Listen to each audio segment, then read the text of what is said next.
Quite a small place, lacking even the most basic equipment.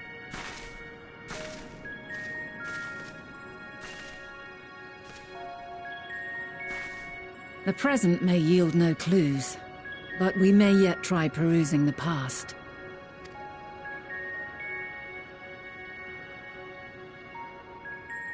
So you cannot control the power freely. Worry not. I shall... Come and stand before me.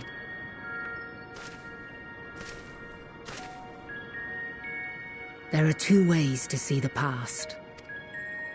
The first entails peering through the walls of the soul in the moment a subject is recalling a memory. The second requires no subject, and is instead a process of piecing together an event from ripples left in the ambient ether. As memories are etched upon the ether of the soul, so too are they etched upon the ether of the world. Such memories are given to fading, however, and can prove challenging to visit. But come, let us try. Close your eyes.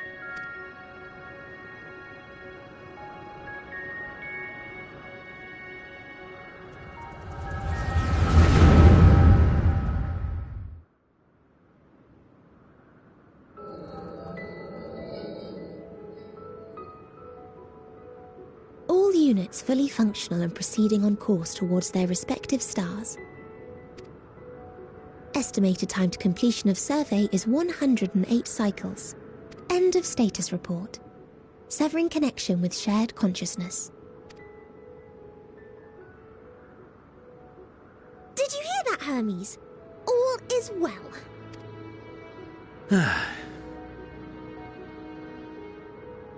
Yes. Good tidings at long last. Every step of the way, I've been reminded how little we understand creation. How the universe defies imagination. But soon we won't need to speculate. We'll know the answers.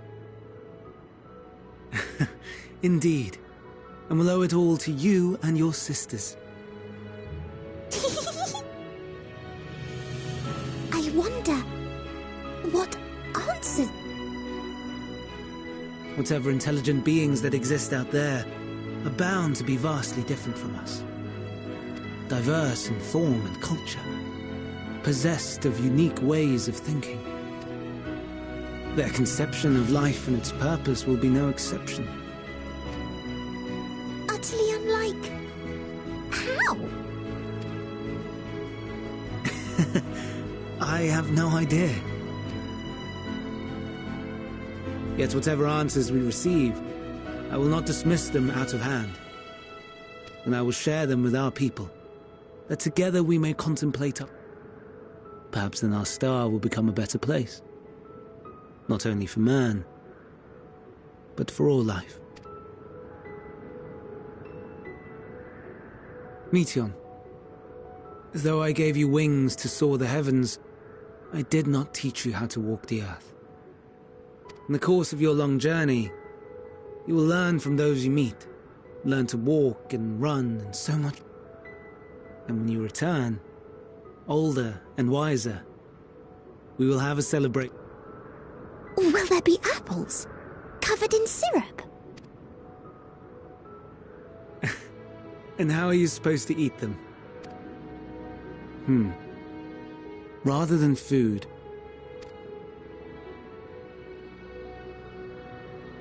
a flower. Yes. Upon your return, I will gift you a beautiful flower.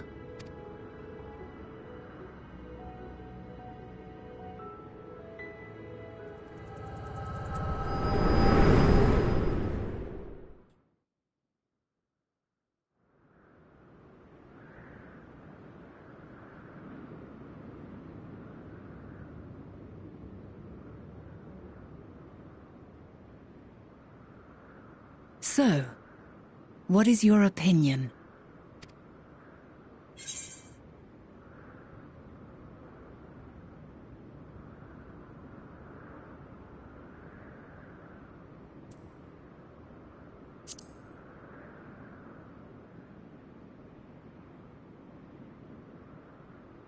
I understand.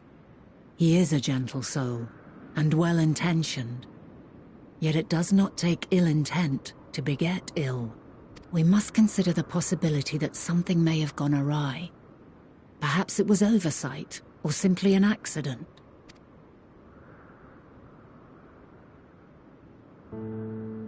In light of this, I propose that we reveal your tale to Hermes himself.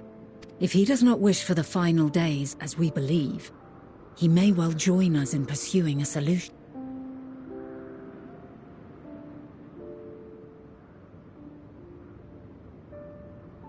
Then it is settled. Let us seek out. 'Twould not do to let such a pure soul...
My apologies for keeping you waiting.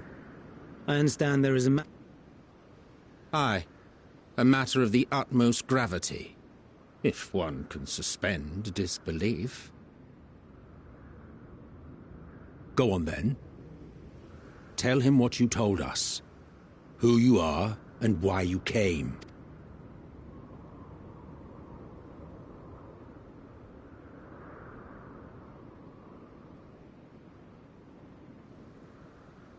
The final days.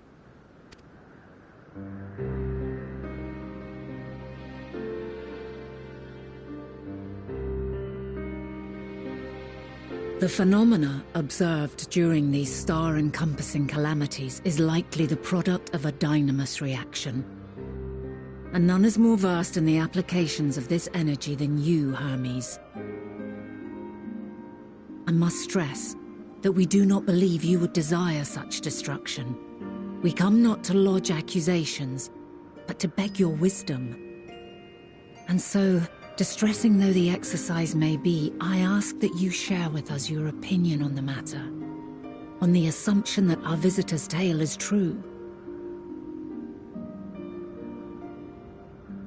Even you, Vana.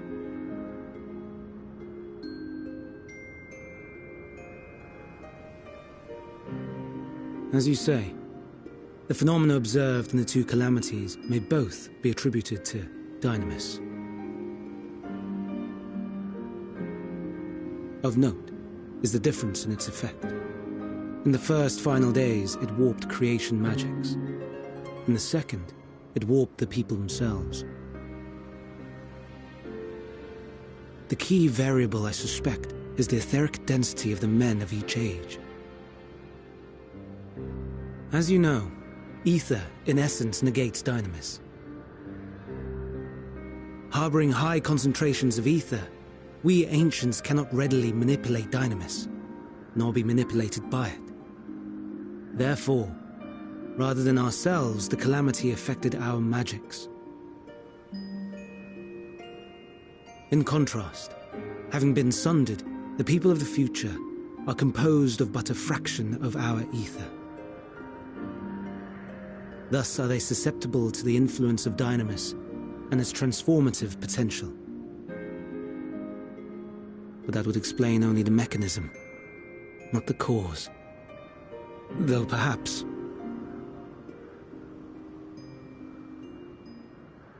What is it?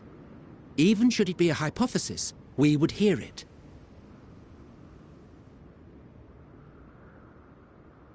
Dynamis is an energy put in motion by feelings. Feelings for which there must first exist a source.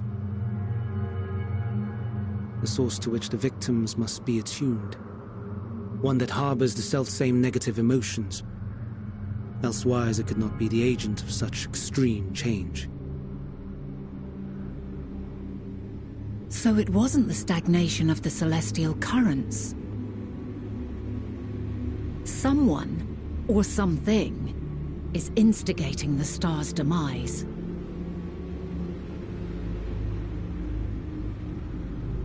So, we've a villain on our hands after all. Any idea who or what it could be?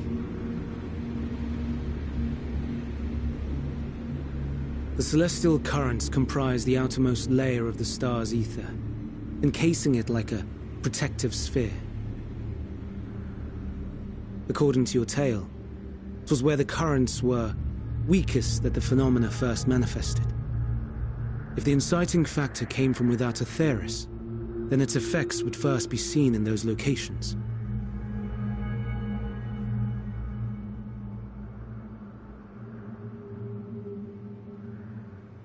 Greetings. Can you hear me?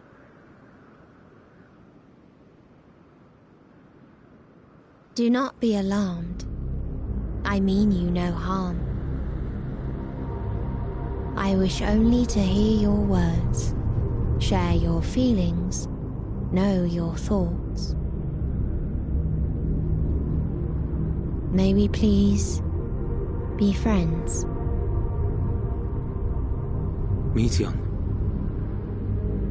What is it? executing scheduled task, suspending individual self and connecting to shared consciousness. Connection established. Commencing status report.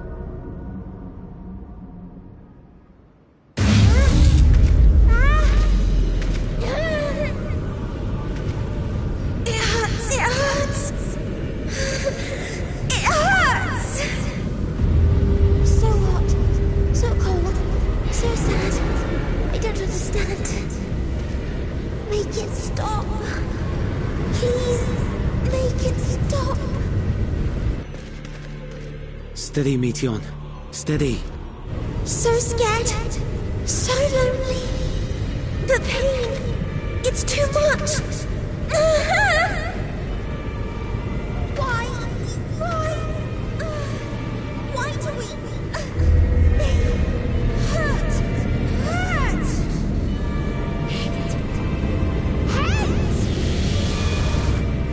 This is wrong. All wrong. She's gone? But how? She has altered her etheric density in order to blend in with her surroundings, an ability for avoiding confrontation. Most effective. Frustratingly so. I can't see her either. Not even a trace. Stay away. Please. This is wrong. My mistake. So please. Are you all right?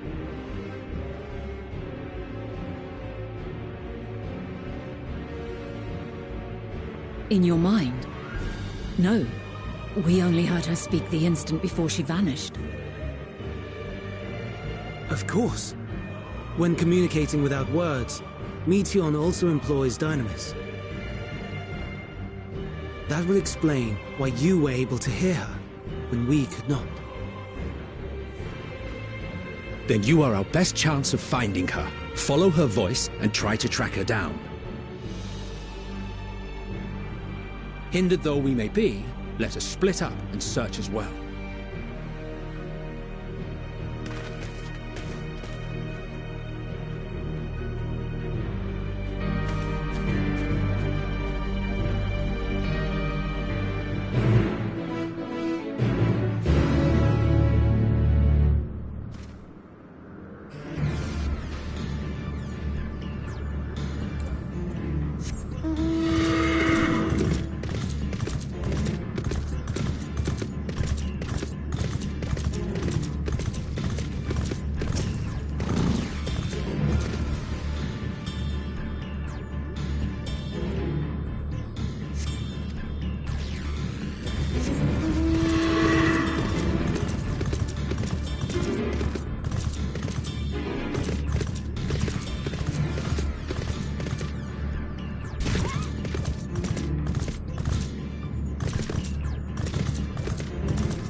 Aha! Give chase! We shall herd her into the shelter.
Please, Meteion.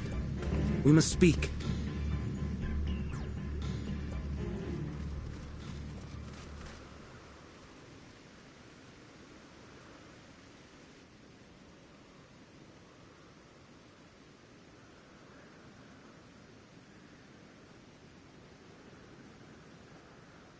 I'm sorry, Hermes. I'm so sorry. If someone can hear these words, then please... please protect them. Protect them all.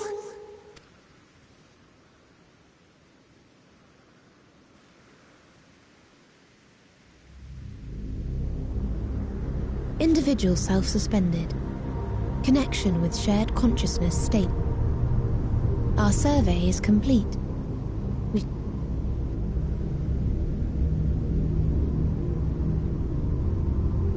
All units safely arrived at their respective destinations. Seeking answers to Hermes' question, we attempted to make... Results are as follows, in order of numerical code. Enna. Traces of civilization found. Structures believed to have served as domiciles. No extant life forms detected. Dio. Ruined remnants of buildings scattered across star, surface of which is encased in ice. Presence of life could not be verified. Tria. Evidence of large population centers, akin to cities recovered. No extant life forms found, only their lingering essence. Tessera. Edifices surmised to be abandoned residences found. No extant life forms detected. Deadly plague or extreme environmental degradation likely to have led to mass extinction. They are all... dead. Octo. Star found in state of violent conflict. Contact successfully made with inhabitants, but deployment of weapons of mass destruction resulted in total annihilation of local population shortly thereafter. Inea. Star is a barren desert. No identifiable flora found. Bones of living Remind me, Hermes, what exactly was the question you entrusted to Meteion? I tasked her with asking what others live for. What gives their lives meaning. Did you consider what may happen if the premise of the question is flawed? To be able to answer it, one must be living and desire to continue doing so. But if Meteion finds no living beings in the course of her journey, or none who desire to live, what then? What answers would she derive from their silence?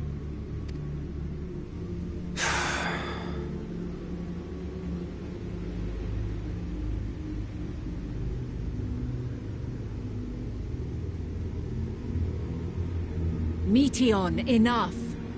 Suspend your mission and return hither at once. Decapente. Local civilization once flourished under auspices of higher power. Said power later laid waste to civilization in fit of rage. Upon revealing this to me, entity elected to self-terminate in lieu of providing answer to question. No other intelligent life forms found. Turning a deaf ear, are we? We are taking Meteion back to Amarot. As I understand, we will need her if we are to bring back all of her sisters. Yes.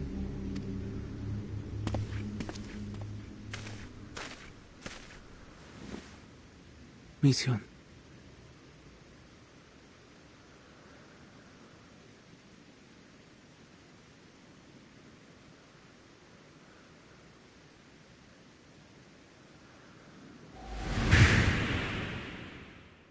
It isn't right, is it?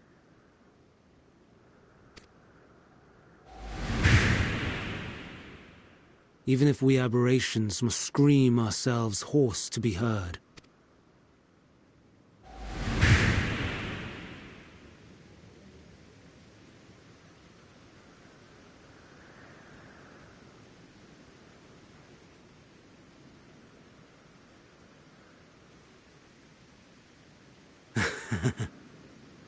Aye. Whatever answers we find, I will not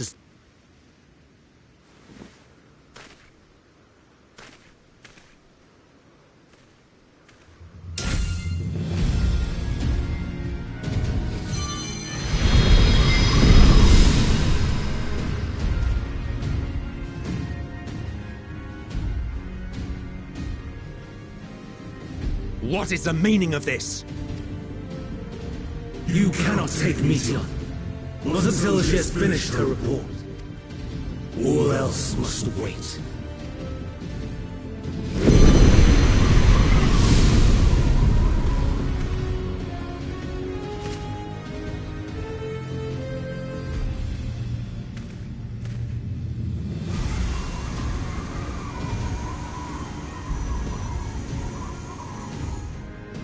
You fool!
else I might be forced to.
entirely useless.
see you.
see you.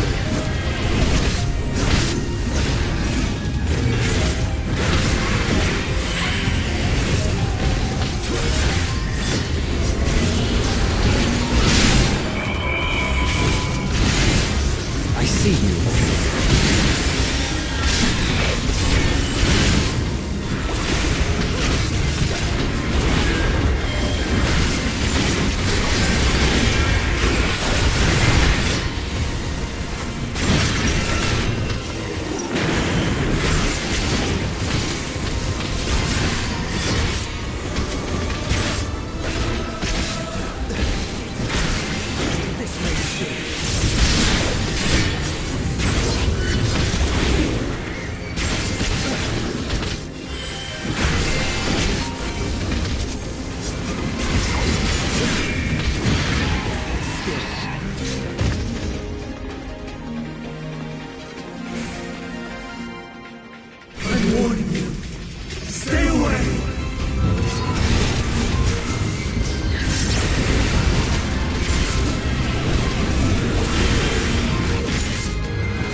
I'm not entirely useless.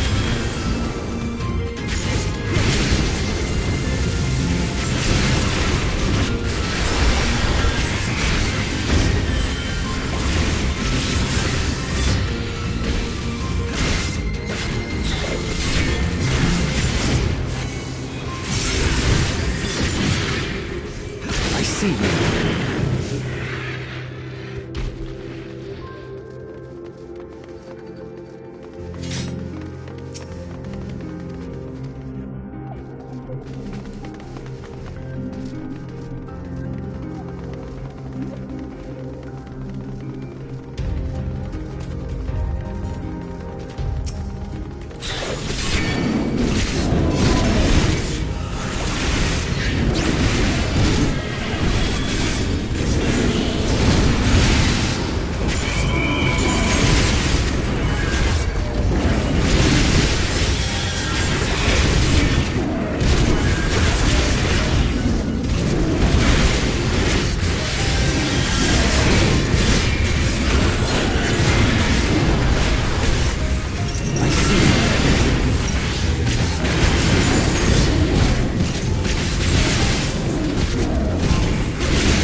Not yet!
So, it comes to this. I've no wish to fight, but this time, I cannot yield. Though the world may think me a mad, desperate fool, I will hold fast to my conviction.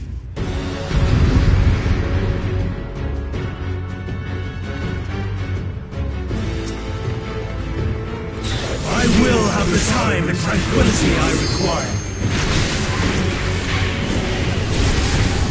Dust and gale, gather to me!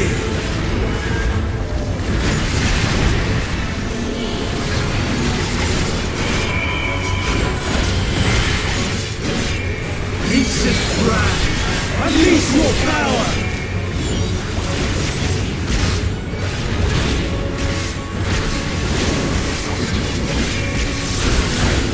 Dancing winds, pierce my throne!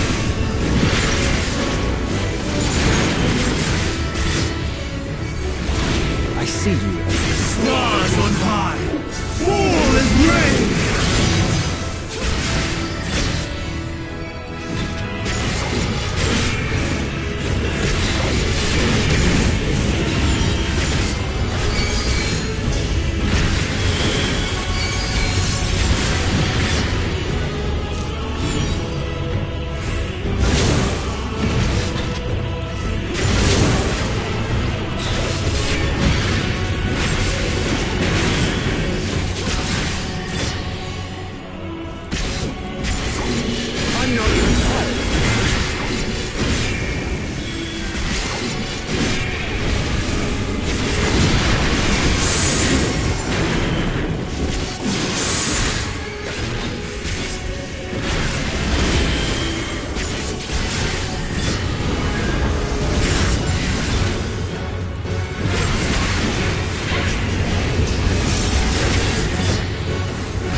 It's over, Hermes. In the name of the Convocation, I hereby take Meteion into custody. And setting aside the matter of your nomination, you will come with us too. We require your knowledge to assess and resolve the situation.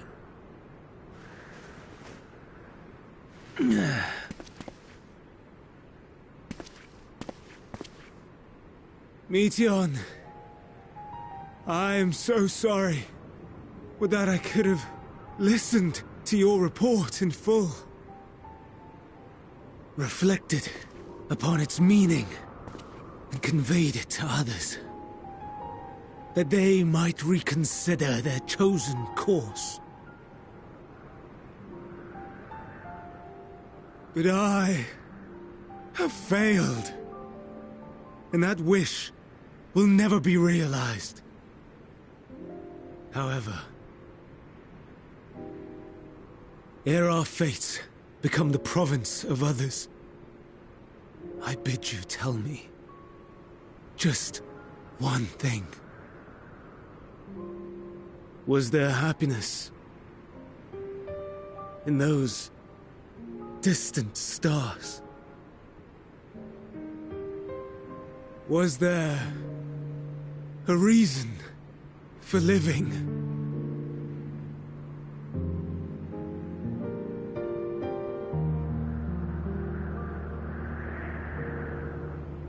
We conducted our search as per your instructions. We scoured historical records, communed with the spirits of the deceased, heard the final testaments of the dying, welcomed their shadowed hearts into our own. One race had striven to create a world bereft of animosity. They renounced relationships to avoid interpersonal strife, and in so doing brought about societal collapse. One race had renounced war and devoted itself to the enrichment of its people. They were conquered. Though they destroyed the enemy in reprisal, they could not regain their former glory. One race had concluded that finite time was the root of all woes. Aspiring to shatter its shackles, they went in search of infinity. They discovered nothing is infinite, and that neither time or death can be cheated. Disillusioned, they gave up on the future and themselves. One race had discarded all things that gave rise to sorrow, hoping to have only joy. They found joy lost its savour in the absence of sorrow, and lost their will to live. Though worlds apart, these peoples shared a belief. The belief that they had tried their best. That they had tried to fulfill their potential with every step and success. In the course of which, they learned the truth. That they would never be free of fear and sorrow, anger and despair, of loneliness, so long as they yet lived. Even now their souls cry out for oblivion.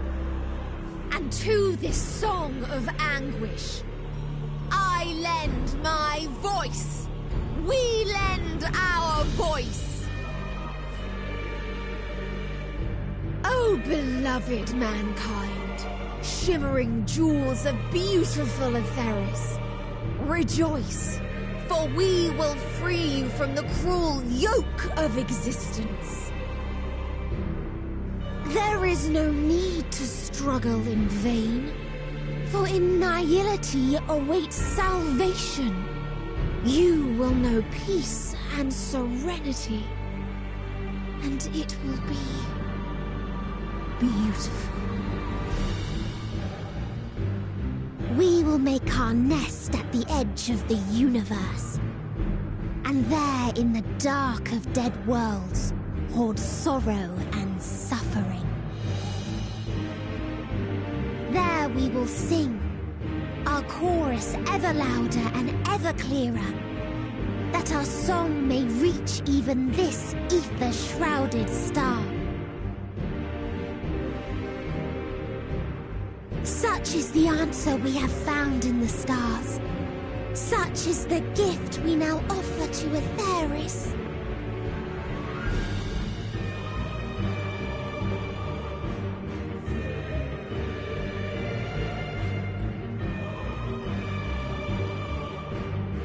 Who are you to decide our fate?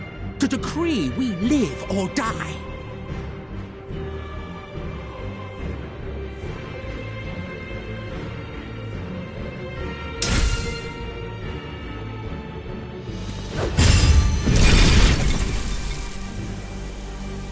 Have you lost your mind? You heard what she said. She means to destroy us all, yet you'd still take her side? In the name of the star, we have discarded those creations that we deemed flawed.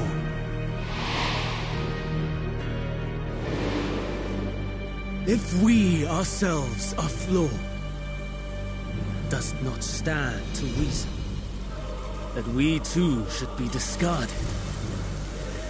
That is sophistry, and you know it! Perhaps it is. Perhaps I am wrong. Who is to say that you are right?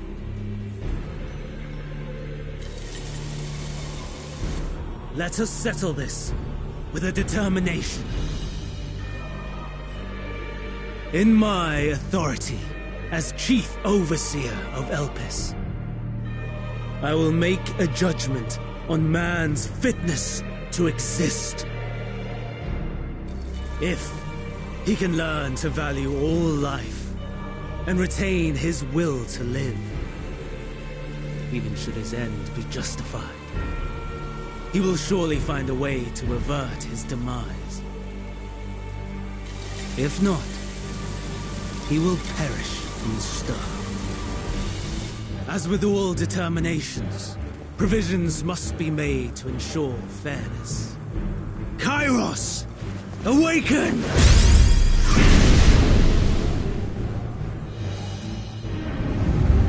Memory reconfiguration system Kairos activated.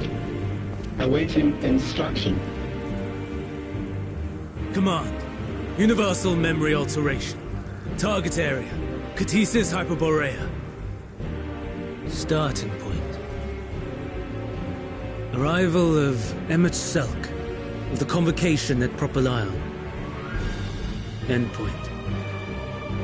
The present. Erase the memories of all events and replace with a vague recollection of the following. I was here, preparing to demonstrate the functionality of Kairos to Emmet Selk and Hithodeus.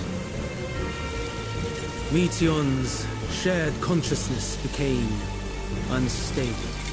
She and her sisters could not sustain their existence, and all dissipated with a burst. The resultant shockwave accidentally triggered Kairos, which erased several days of memories from all present. Execute. Command acknowledged. Initializing. 3 processes remaining to execution. Bravo. I dare say one would be hard-pressed to make it fairer. Everything that you told us, everything that has happened, the fact we've even met, it will all be gone.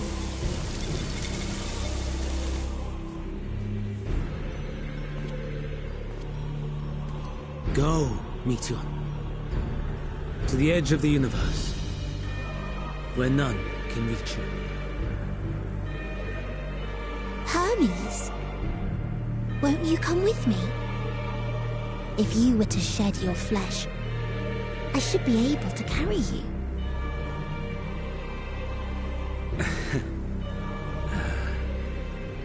I will remain.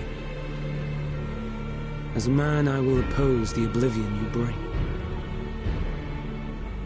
Silly fool. Had you said yes, I would have granted you the gentlest end.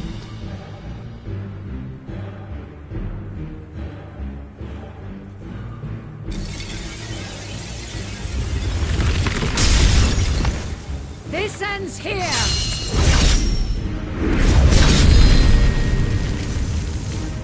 Lie, Monsieur!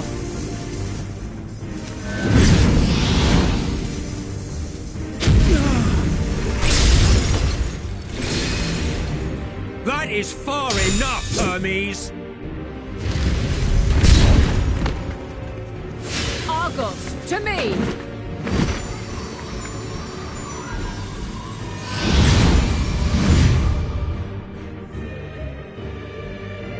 First process complete. 2 remaining to execution of memory reconfiguration. As if we needed more pressure.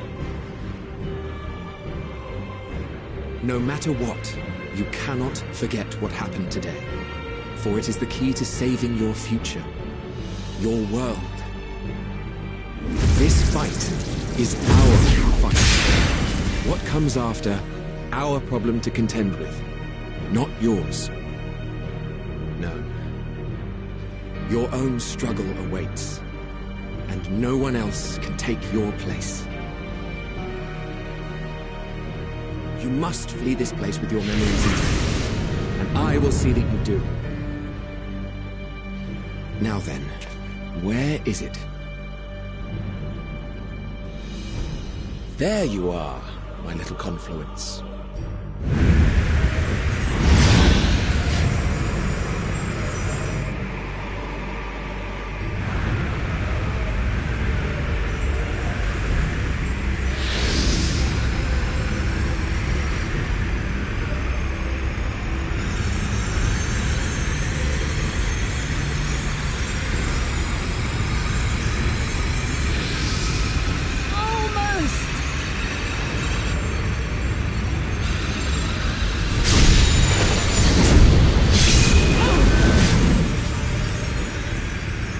Very well, then. You may elude us this day, but not forever.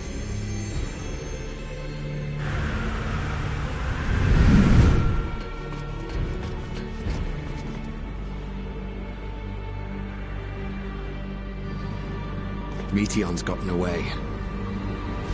Second process complete. 1 remaining to execution. No time for brooding. Listen well. Beyond lies a spatial confluence that connects the interior sections of this building. I will destroy the confluence and force open a way outside. When I do, you must jump through.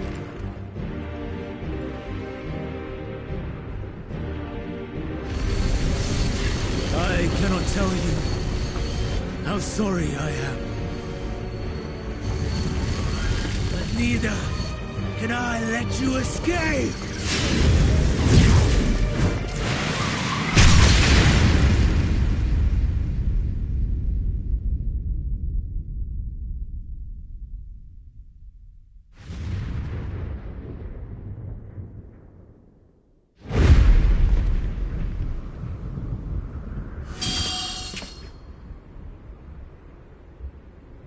Too brave by half.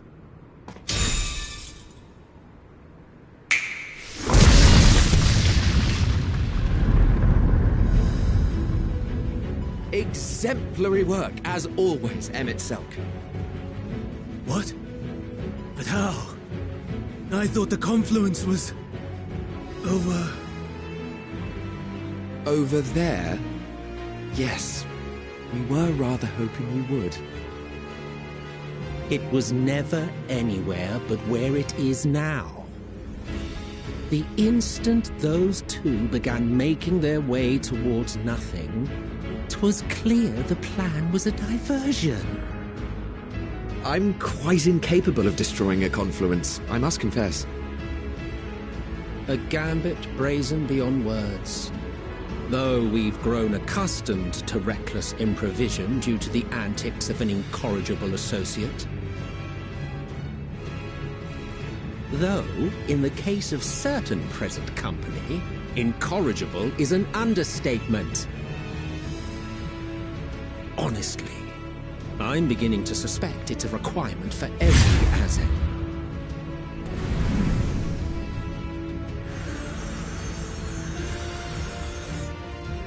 There's no time! Quickly! Even now, I do not believe your tale. I would not suffer us to walk such a wretched path. Still, if it must be said, do not squander it, the legacy I leave you.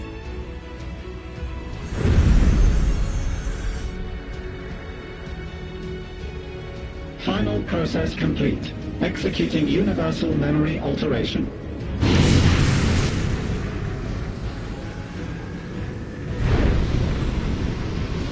Go, Argos!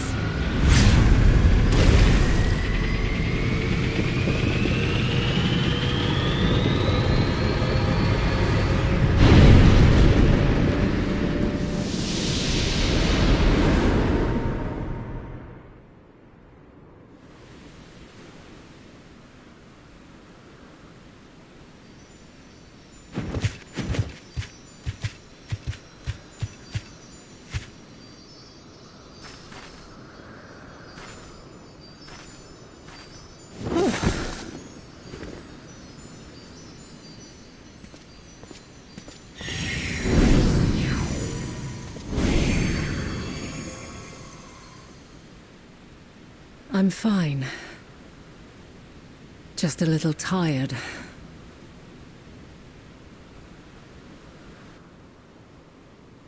Can it be true? Are we the only ones left who see beauty in the world? In life? Are the stars above no more than husks of fallen civilizations?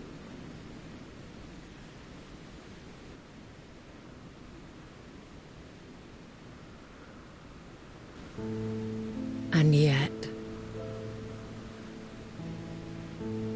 I feel her. Though she is unimaginably distant, I feel Meteion's presence, and the place where to we must go. Ere she made good her escape, I placed an enchantment upon her, one which allows us to follow her trail. She has already left the outermost bounds of Aetheris, and continues on her way. Given the vastness of the universe, it will still be no easy feat to track her down. But thanks to Emmet Selk and Hysladeus, all is not lost. We remember. So long as we remember, our fates remain ours to shape.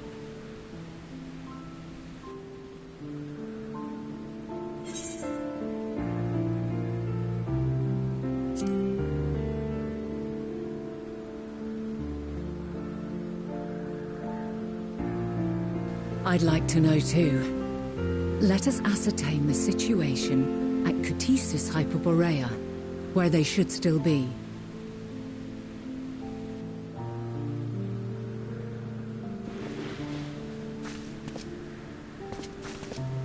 Given the likely state of their memories, however, 'twould be imprudent for us to approach them directly. In which case...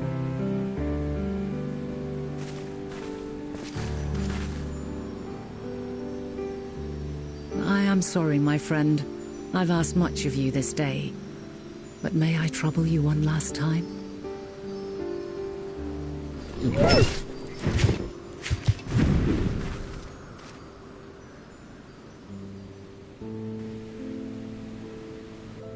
Argos will investigate in our stead. We will share in his consciousness and see and hear as if we were with him. Now, close your eyes and open your mind.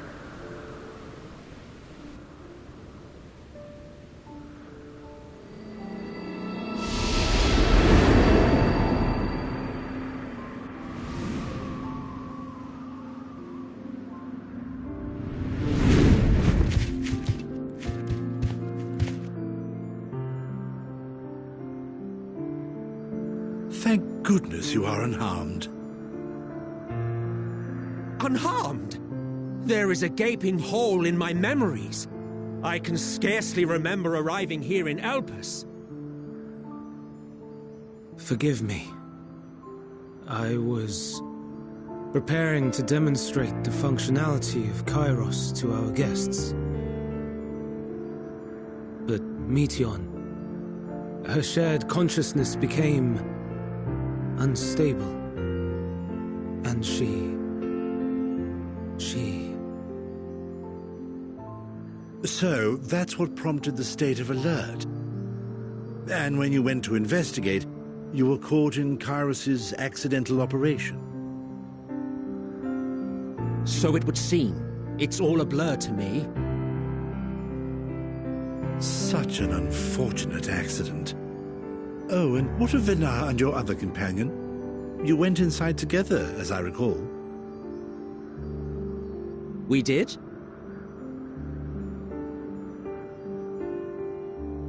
If Venar was with us, I have no recollection of it. But that there is her familiar, is it not? The fellow seems happy enough, so I think it's safe to assume his mistress is well.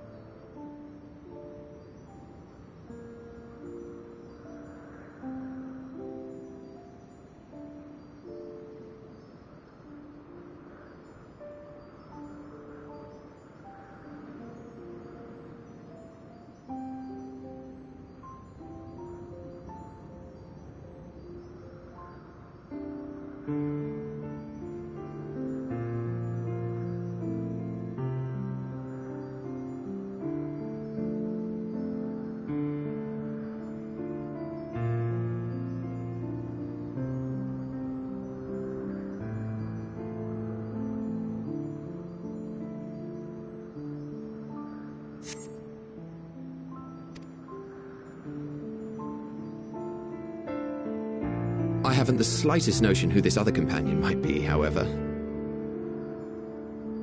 Ah, well, that individual struck me as a bit different, for want of a better word.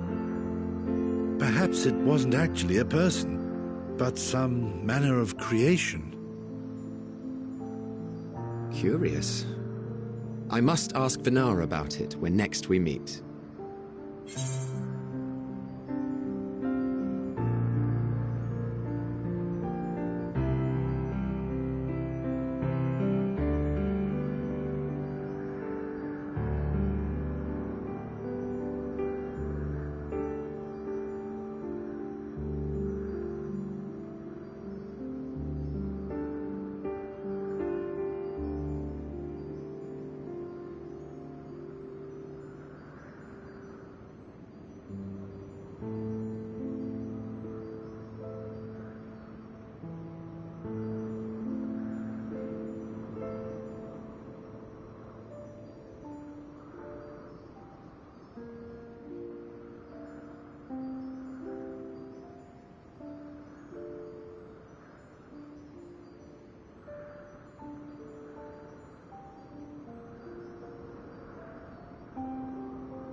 Yes, you do that.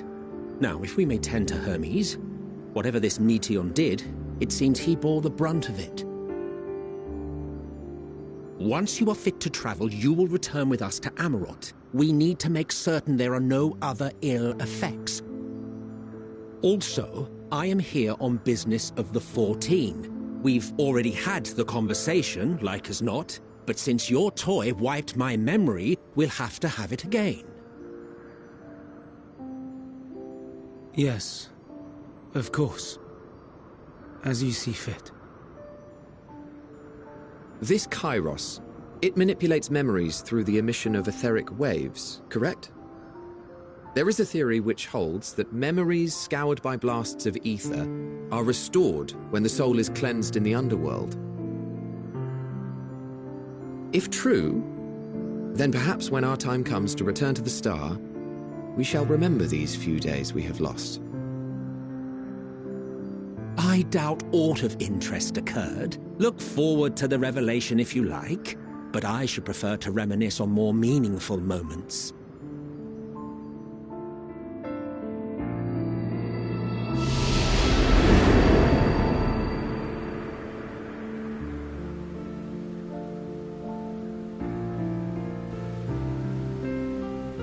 Let us rest, if only for a while. After all, you and I... oh, we still have a long, long way to go.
So, it is within.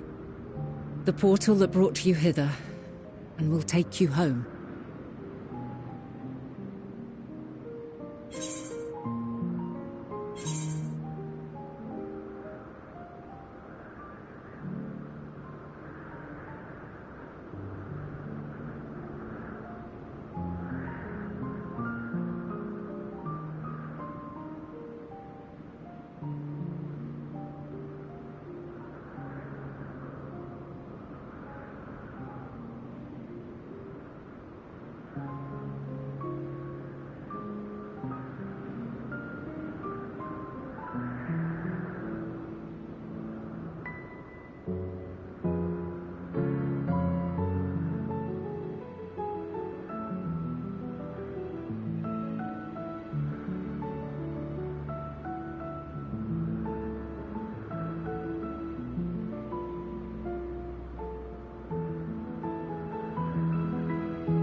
May you and yours emerge triumphant.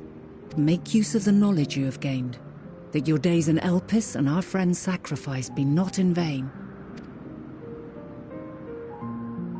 With Meteion free to pursue her designs, 'tis only a matter of time until the final days are upon us.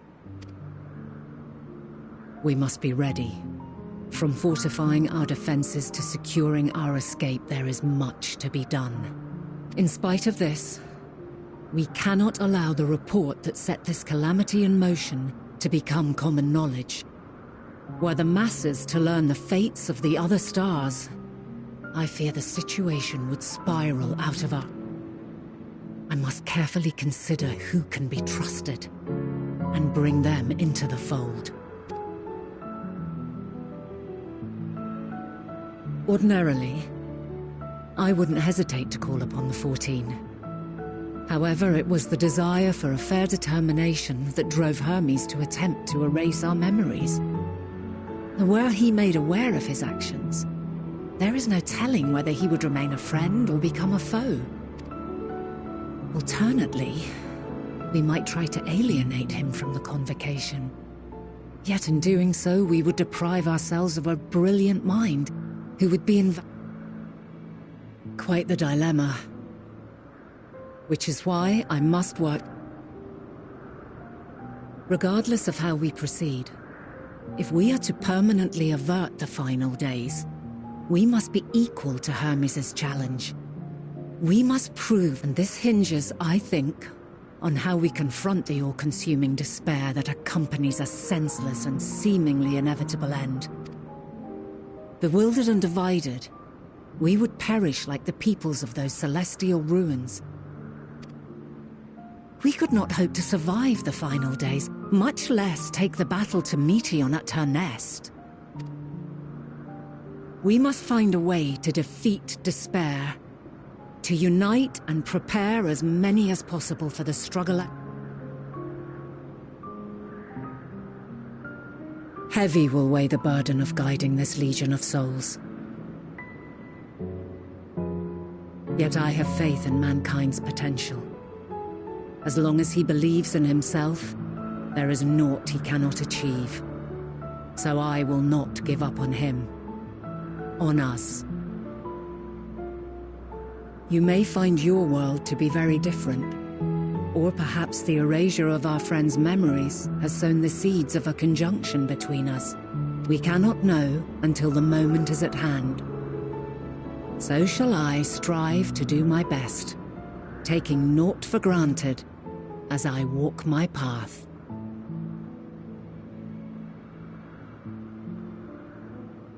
And I pray you walk with me to the end.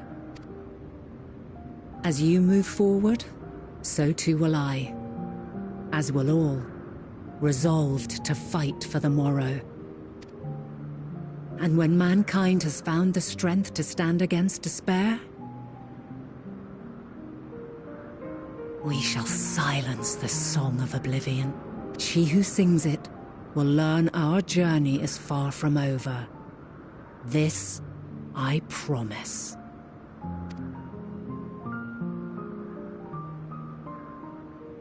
Fare you well, my light of the future, till we meet again.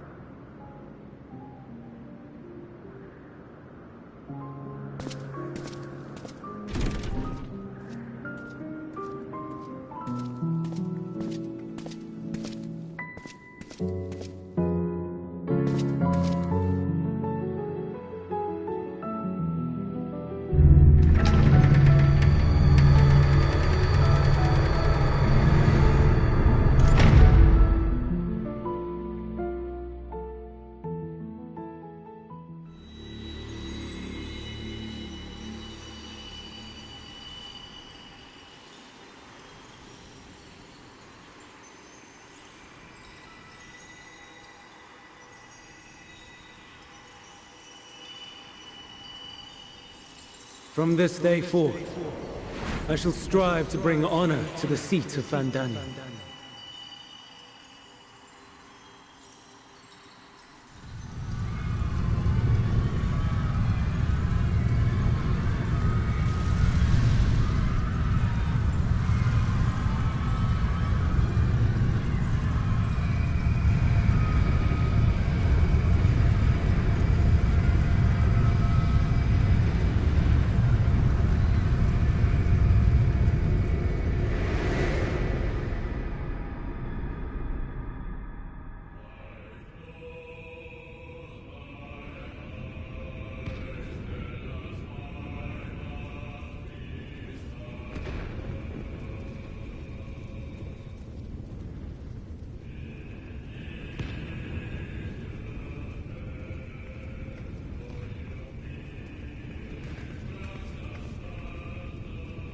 Even now, I remember standing there, locked in a moment where the sky is aflame.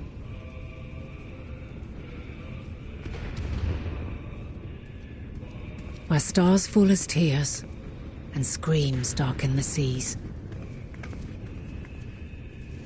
Where resignation rots the trees.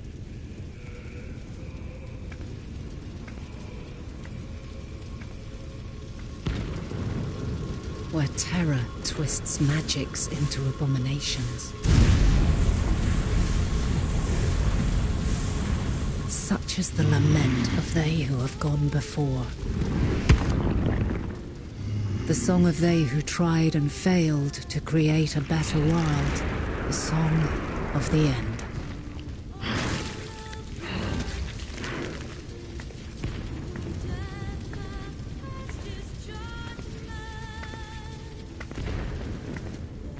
That which hides at the edge of the universe is no longer hope's creation.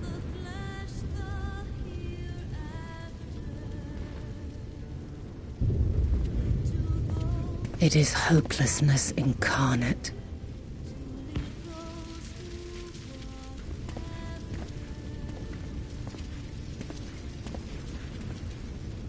That day, mankind saw half of its number sacrificed to bring forth Zodiark.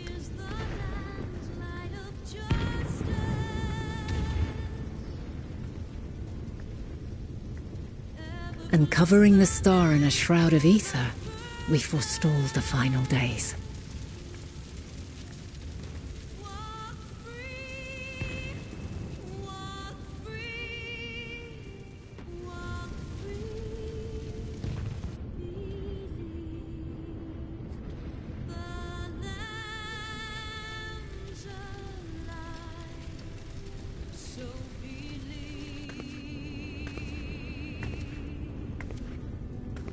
Yet the cries echoed still.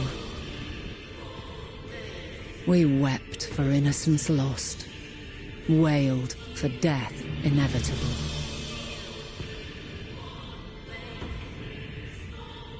A reality too terrible to bear. And for too many, who sought comfort in gilded memories of joyful days and tranquil nights.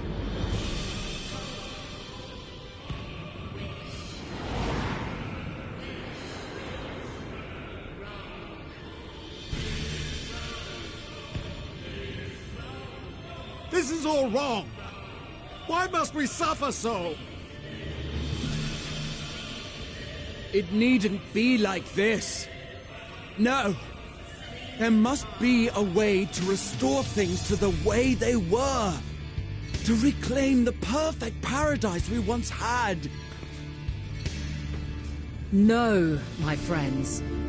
Suffering exists, and we cannot pretend otherwise. No civilization, however great, could eliminate it. If we would live, we must accept it as our constant companion. Let us not seek to forget this tragedy. Let us carry it in our hearts, that we may grow stronger and know true happiness. We can't accept it. We won't accept it. It will be ours again. A world free of sorrow. No, it will not. For there has ever been sorrow. Mankind was but spared its biting sting for a time. So please, open your eyes. To try and reclaim those lives we lost by sacrificing yet more isn't wisdom. It is weakness.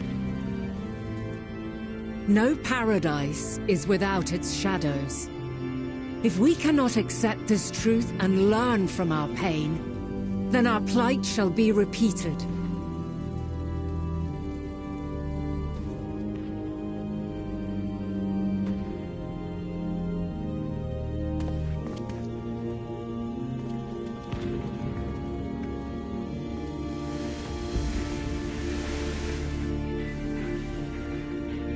O mighty Zodiac!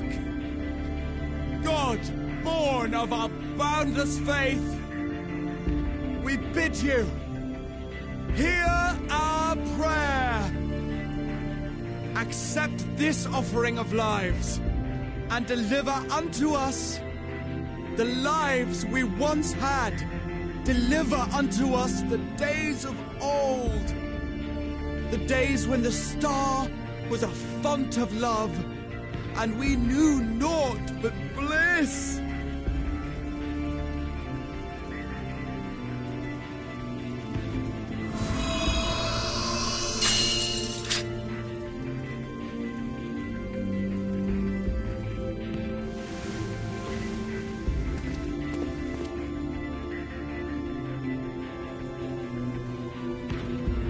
You would destroy it?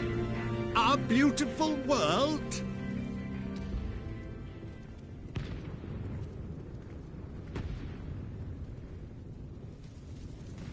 Lands that stretched on forever. Skies one could drown in. The heartbeat of nature, silent yet strong. And amidst it all, a people. Beacons of light and life. Laughter that warmed my heart like naught else before. They are my meaning and my purpose. My love. In spite of, or perhaps because of this, I choose to believe in mankind's potential. In his ability to find a way forward. So let there be no way back. From that temptation, I sunder us. No more shall man have wings to bear him to paradise. Henceforth, he shall walk.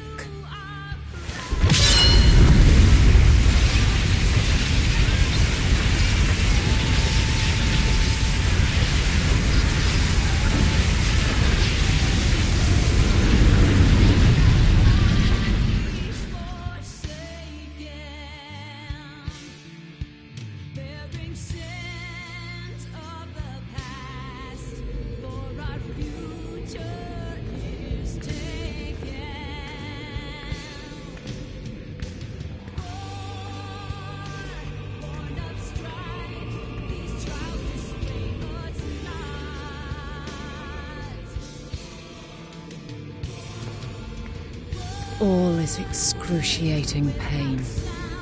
I breathe fire and torment.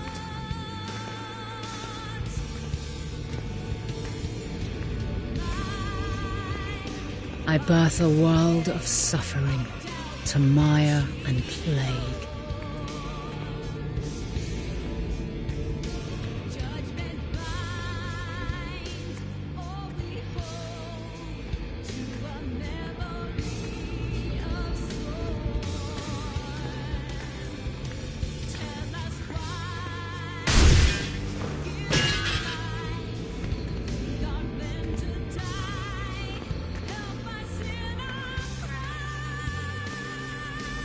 In one fleeting moment, lives come and go, ever moving towards the unknown.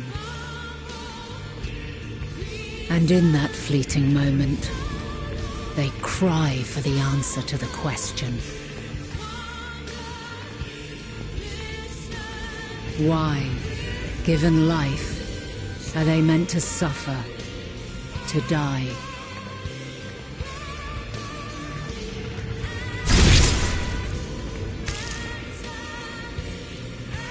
As fragmented, imperfect beings, yours is a never-ending quest.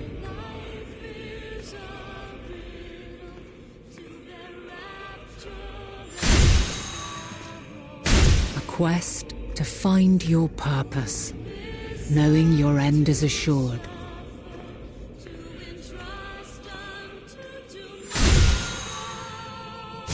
To find the strength to continue when all strength has left you. To find joy, even as darkness descends. And amidst deepest despair, light everlasting.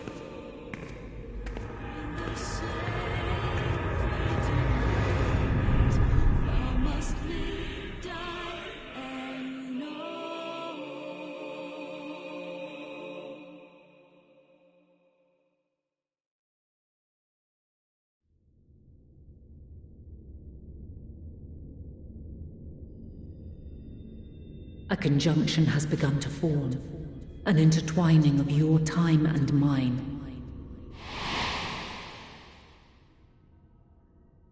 When you truly understand what is at stake, and your journey has prepared you to surmount the insurmountable,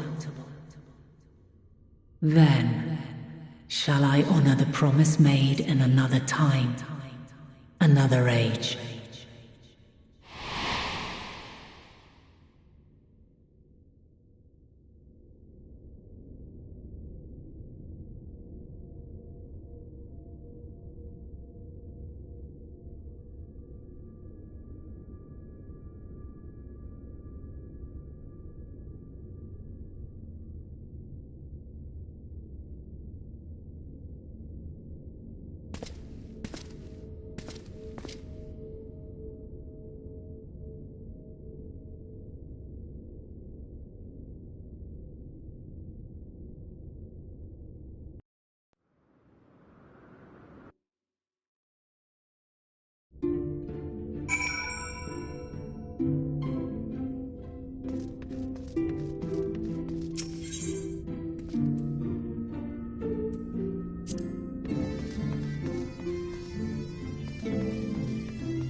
No.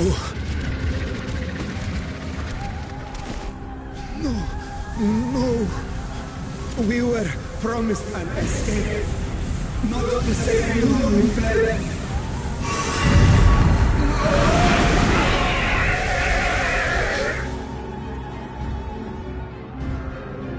I shall not meet my final days here in this blasted waste. Calm yourselves. Your panic is our greatest enemy. Come, we must build a line of defense.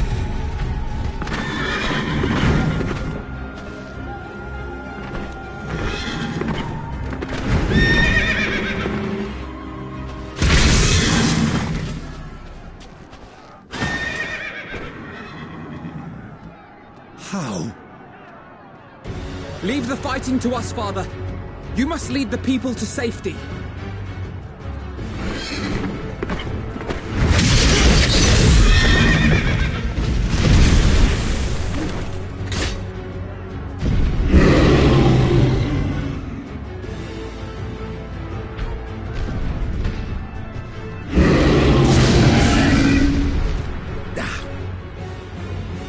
I can handle this pair.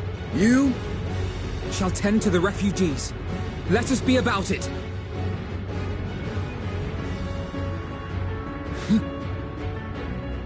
As you wish, my little lord.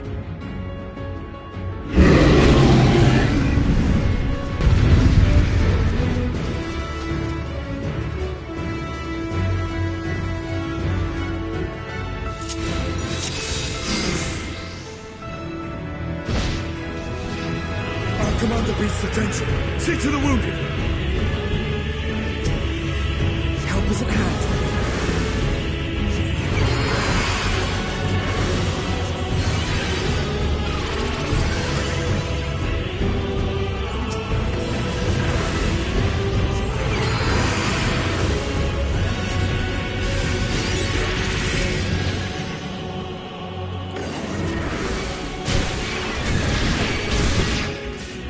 Leave it to me.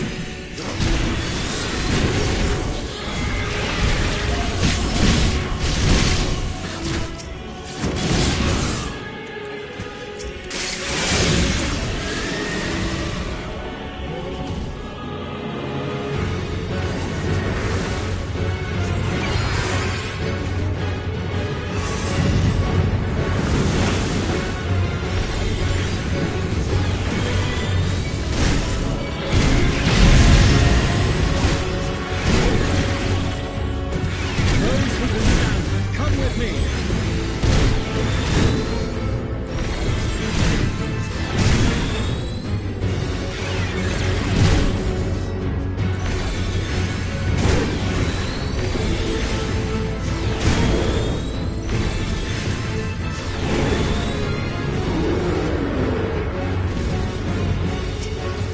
Easy now.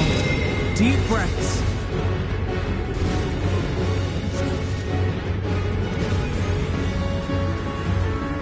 You're safe now.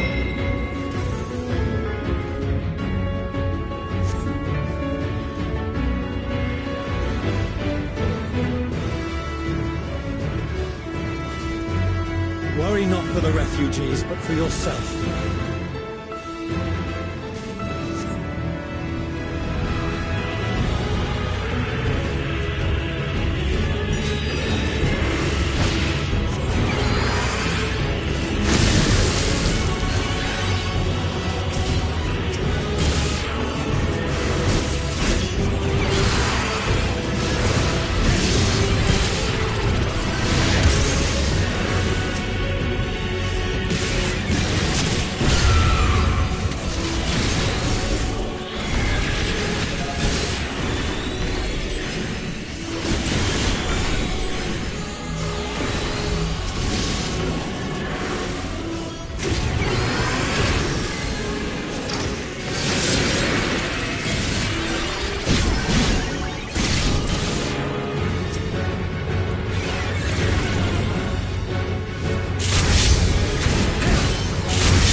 What?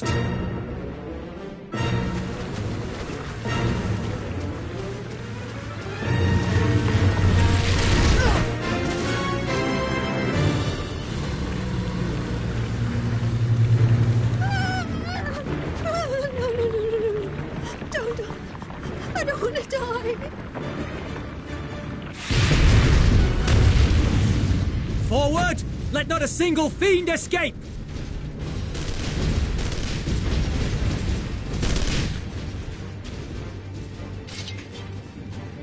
Wait, that's... Euless and the army. So, you've recovered then? In time enough to be of aid, for once.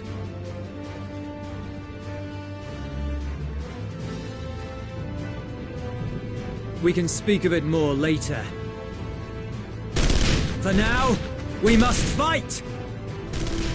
To repay your salvation in kind, or with better! For Garlemald has her pride!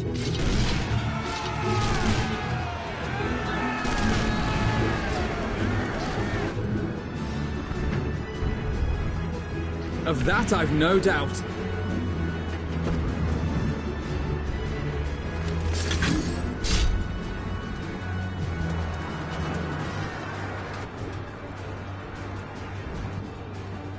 Good gods. Of all possible saviors, the Imperial Army. Oh!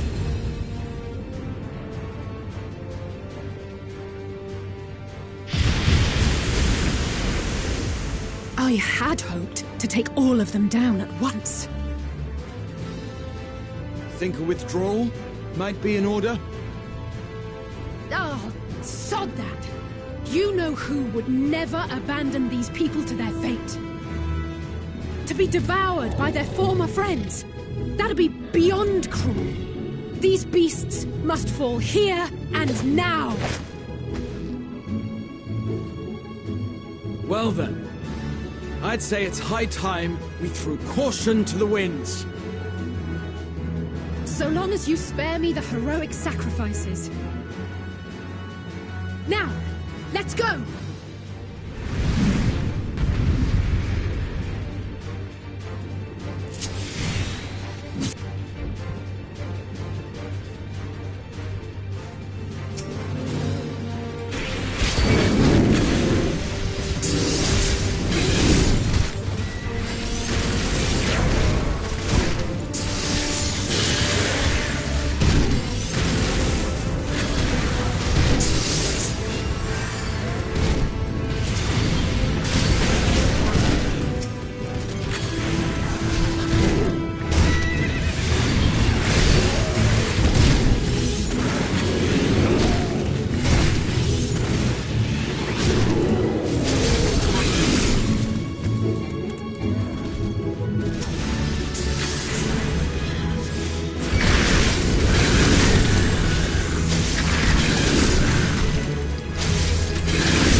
Nothing to worry about.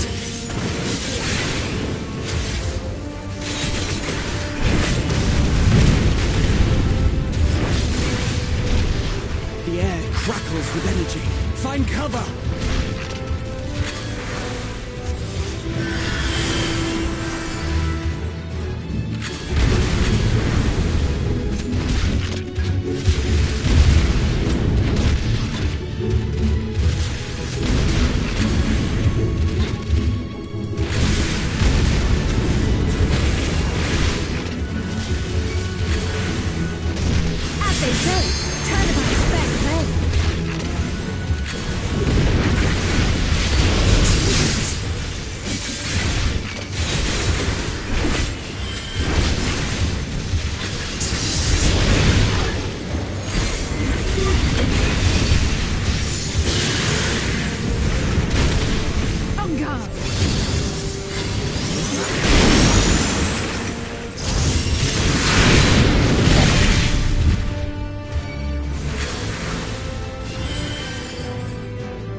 There's not the barest trace of ether.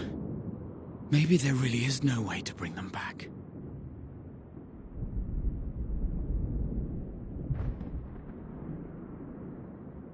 Thank you for saving our lives once again. I remember you, from Purusha. You helped us there too, didn't you? Ah, you're from Palaka's stand. I'm glad you're still in one piece.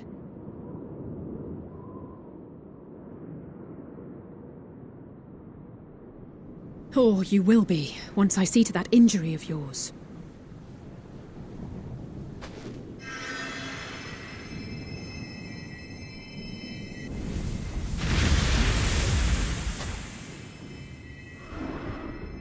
Look out!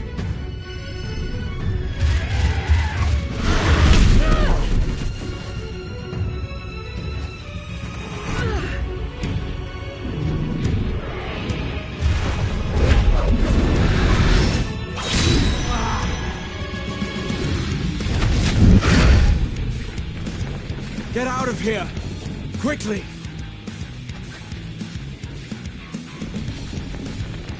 I won't lose them! Not a one! This will be a brighter future!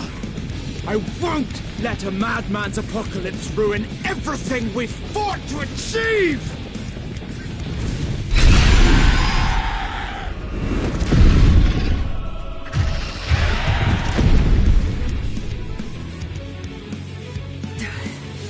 Get it together, Alize.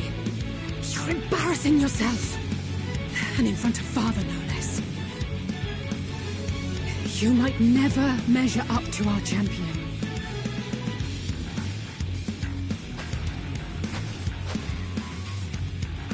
But we ask too much of him as it is. You mustn't let Eorzea's hero fight alone.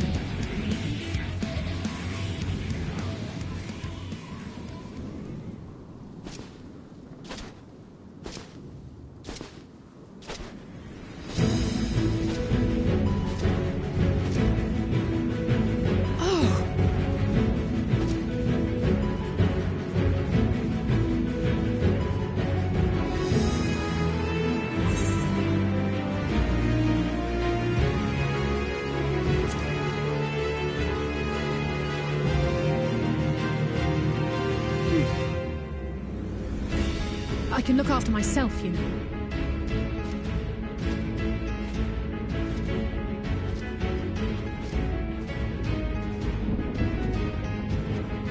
Everything's in order, I trust?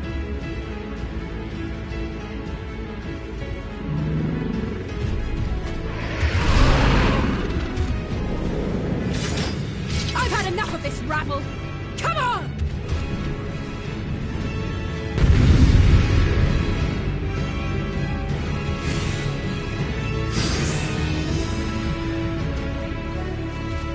Oh, a trio for the ages!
last of the worst troublemakers. With me!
You must board without delay. The ship will depart ere long.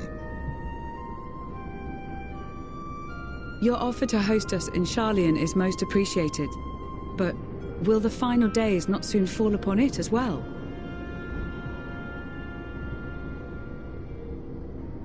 Your hesitation is not unwarranted.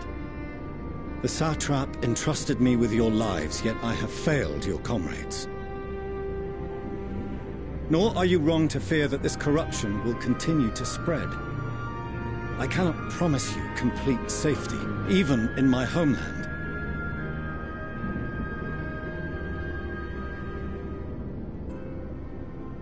What I can promise is that I will do all in my power to protect you.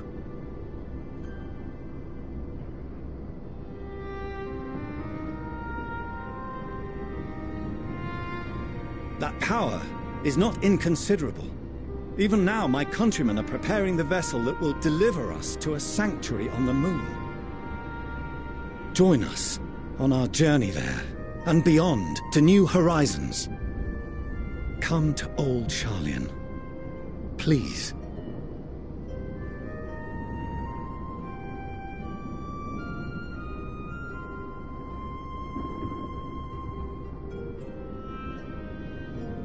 We would be fools to refuse such a generous offer made in earnest.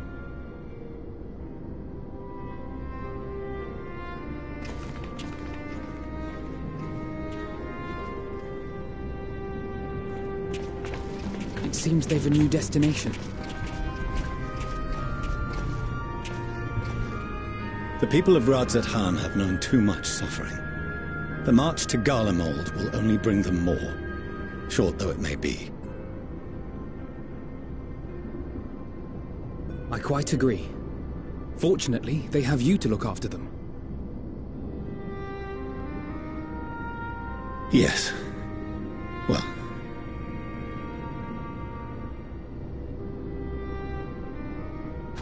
Behind you! Just there!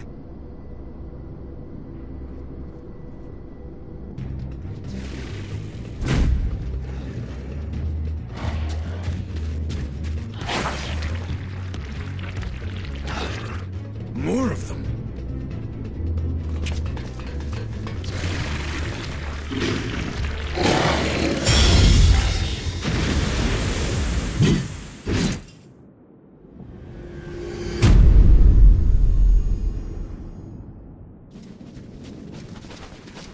Xenos! Here!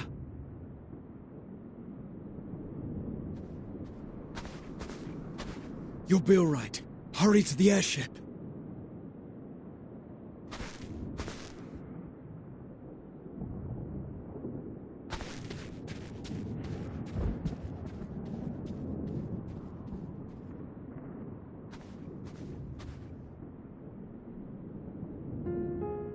Why have you come? A heretofore unseen beast. 'Twas ripe for the slaying. Poor sport, alas. Unfit to temper my blade. Oh, for the love of...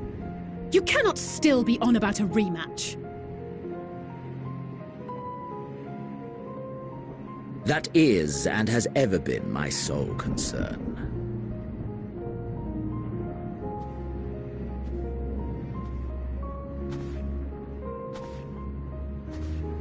You, on the other hand, are fixated on a different quarry. Your passion pales before mine, yet neither hate nor despair seems sufficient to recapture your misdirected bloodlust.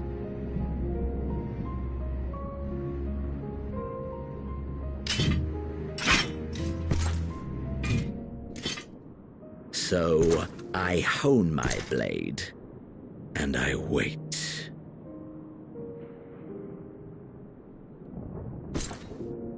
That's it.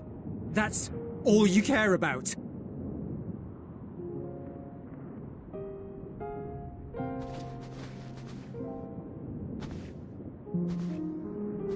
Garlemald is in ruins. Our homeland, the nation you rule, is as good as gone. Along with so many of its people. Not just soldiers like us. Not only those who fought and killed for power and duty. Innocent civilians.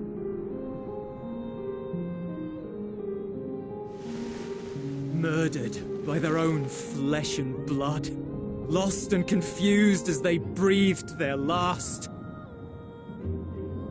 While we who survived with our lives and minds intact were left to freeze to death. The Eorzeans tell me all this was your doing! You slaughtered your countrymen! You did! For what? For nothing, in the end. So much wasted effort.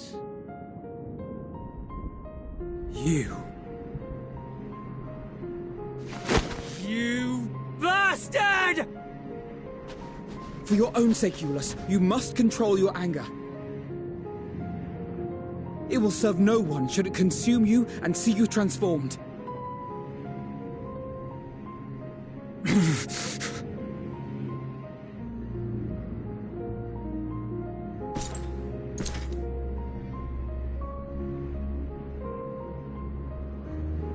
Would you be happier had I a good reason? What? If my motives met with your approval, would you no longer resent the outcome? If so, then perhaps a beast's skin would suit you better. Duty, honor, morality. All constructs of convenience when put to proof. Surely the war taught you how easily power becomes the tool of the self-righteous. How the people's justice was merely a means to their ends.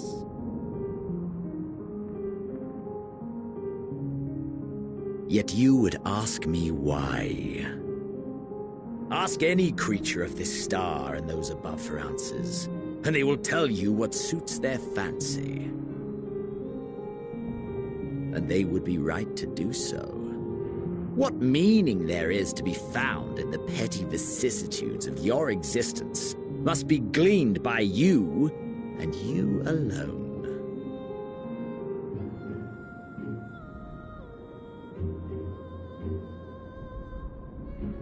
Should you seek it in battle in the fruitless pursuit of my demise, then come. Assume your rightful place as a notch on my blade.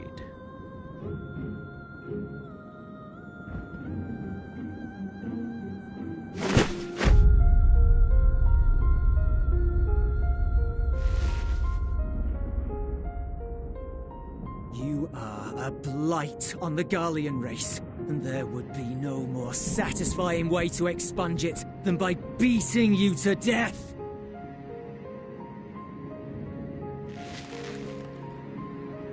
But I will not be party to another tragedy. I refuse to lose anyone else because of you. So go. Go! And may we never suffer your madness again!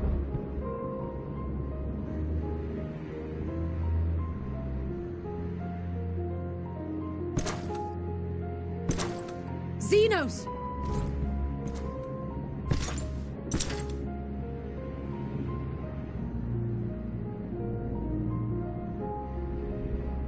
Perhaps you found meaning in living this way. I cannot deny you found strength. Yet if you only pursue your hedonistic pleasures and pay no heed to the plight of others, then no one will give you the time of day. You will never get what you want, not even the battle you pine for so dearly. You'll be alone for an eternity, and you'll deserve every agonizing second of it.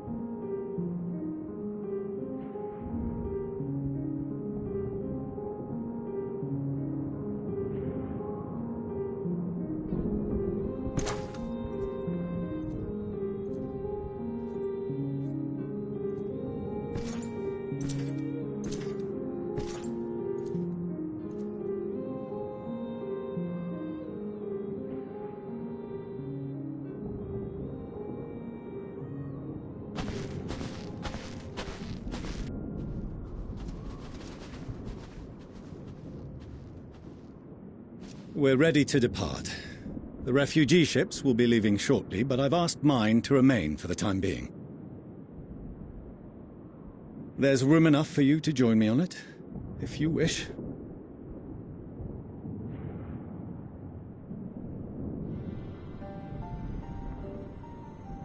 Do contain your surprise.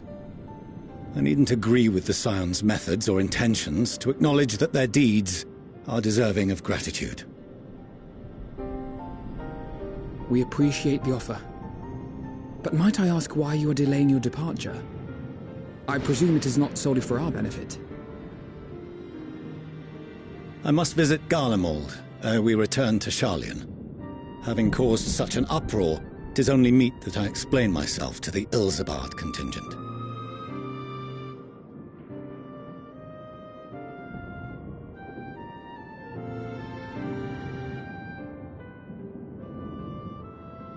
Allow us to accompany you then. We should be glad to facilitate, given our familiarity with all concerned. If you would like to join as well, Eulus, we can speak of recent events on the way.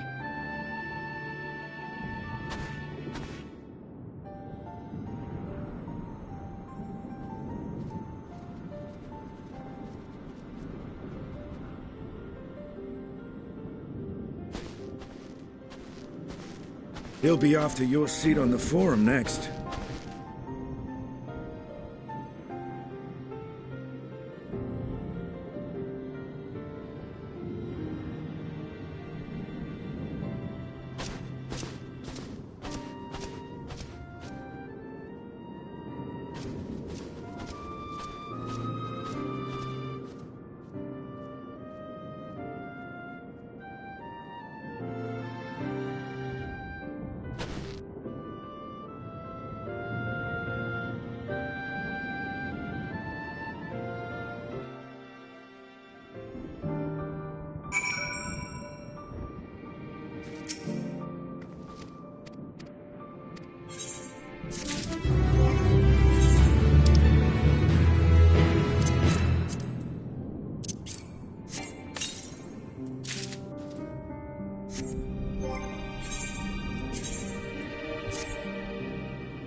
No major injuries then.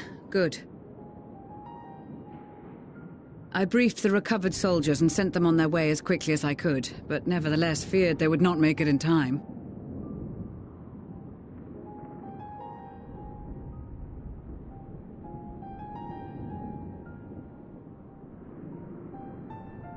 The additional support was invaluable.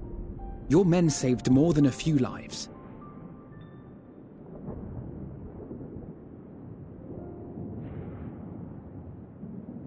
Though not all, I regret to say.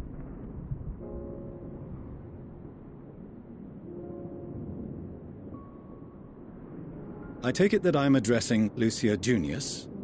I'm the Forum's envoy, Fortuneau Leveilleur. And you are owed an explanation for these most dire...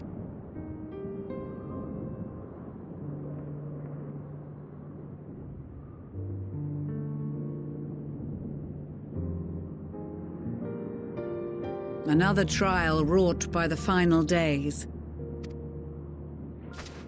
You doubtless feel some consternation having been forced to abandon your original plan. But trust me when I say you were right to send the refugees elsewhere. Beasts have been sighted within the capital. Perhaps it was a stroke of grim fortune that the population was decimated beforehand, as they've yet to appear in any great number, but in time. In any case, Maxima leads the remainder of the contingent in an effort to cull the creatures and evacuate the populace as we... Once the airships have taken to the skies, I pray your men can be persuaded to join him. You'll permit us to retain our weapons? I wouldn't have sent you after the Scions were I expecting you to stab them in the back. And I, for one, would not consider past transgressions more relevant than future contributions. Regardless of the circumstances that saw us at odds before, we need men of courage now, more than ever.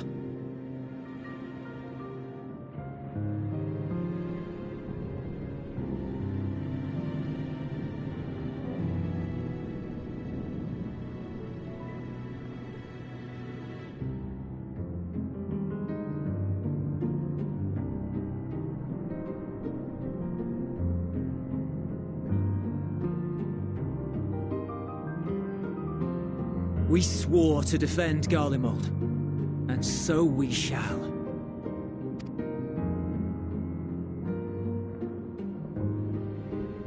It seems you have everything under control. You will excuse me then, for mine own duties await. A moment. Master Fortuno.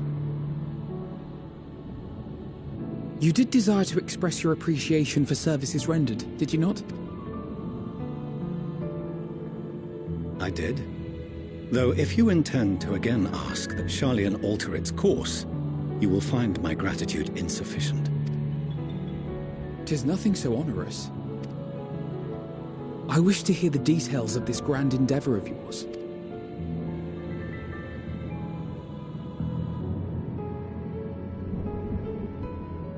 Do you swear to listen and to learn, and not to embark upon some scheme to impede us? I swear.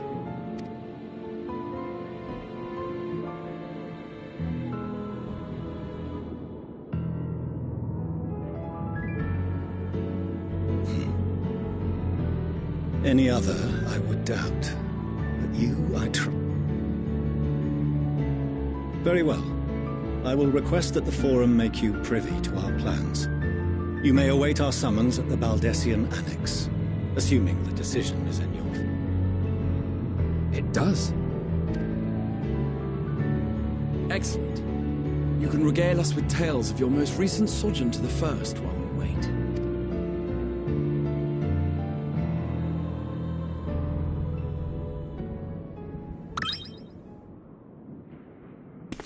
Did you hear something just now?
Dawn may banish even the darkest night, and to this bitter clime bring warmth and comfort.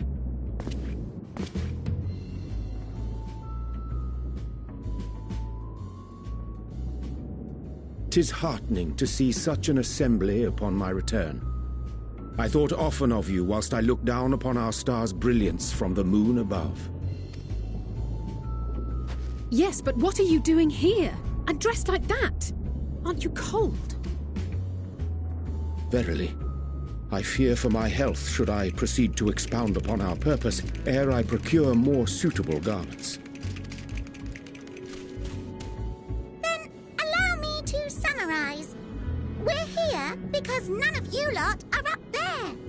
Nor has anyone deigned to send word about any changes in the plans.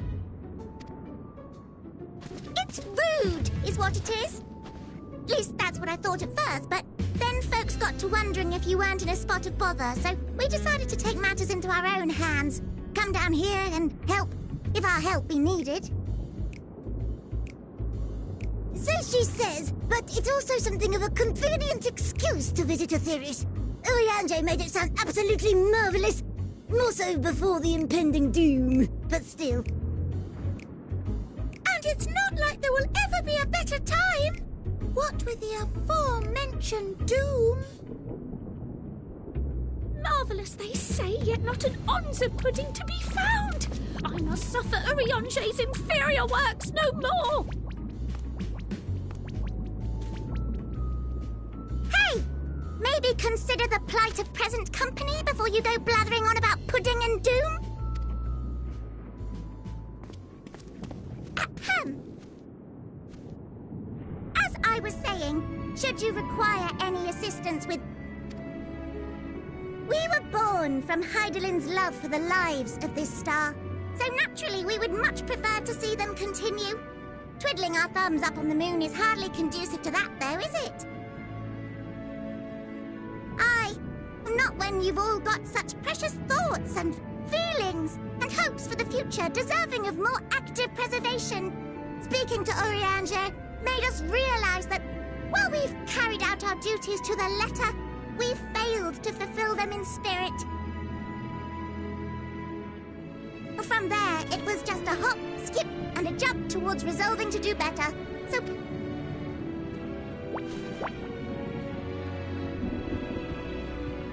Forgive me, but are they... Thy distant collaborators, indeed. Hail, fellow! Well met! You'd be a member of the Forum, would you? I'm Livingway, Hydalin's right paw! That last bit is very important. As am I, if I may humbly say so, myself. I, bid you welcome to our star, Livingway. On behalf of the Forum, I thank you for traveling such a distance to meet. As you have surmised, preparations for the Exodus have not proceeded as smoothly as we had hoped. I should be happy to personally escort you to our headquarters in Charlian, where you may advise us as you deem fit.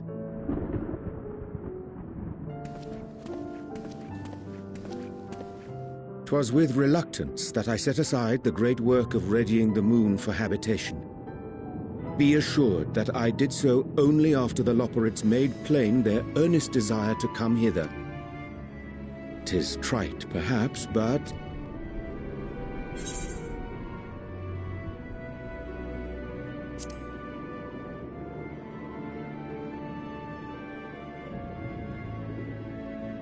for a time, at least. Nevertheless, 'twas worth the journey to find present company well. Wilt thou attend us at the Forum and lend thine own wisdom?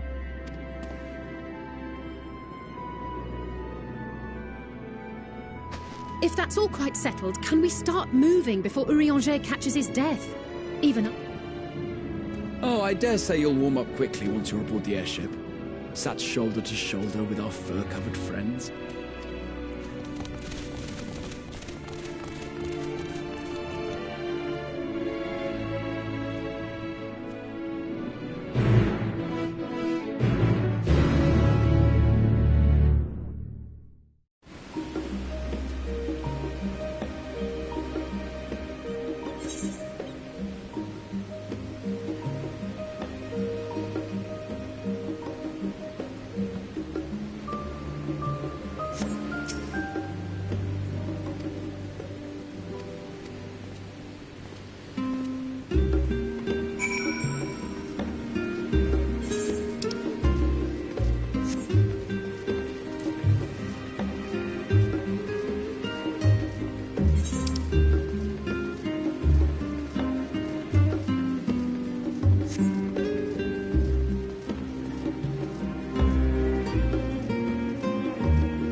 There is a matter I wish to raise with you before we enter. We are here to listen and to learn. But if the Forum's plans are more or less what I expect, then I should like to make a proposal that will serve our ends. By your leave, of course.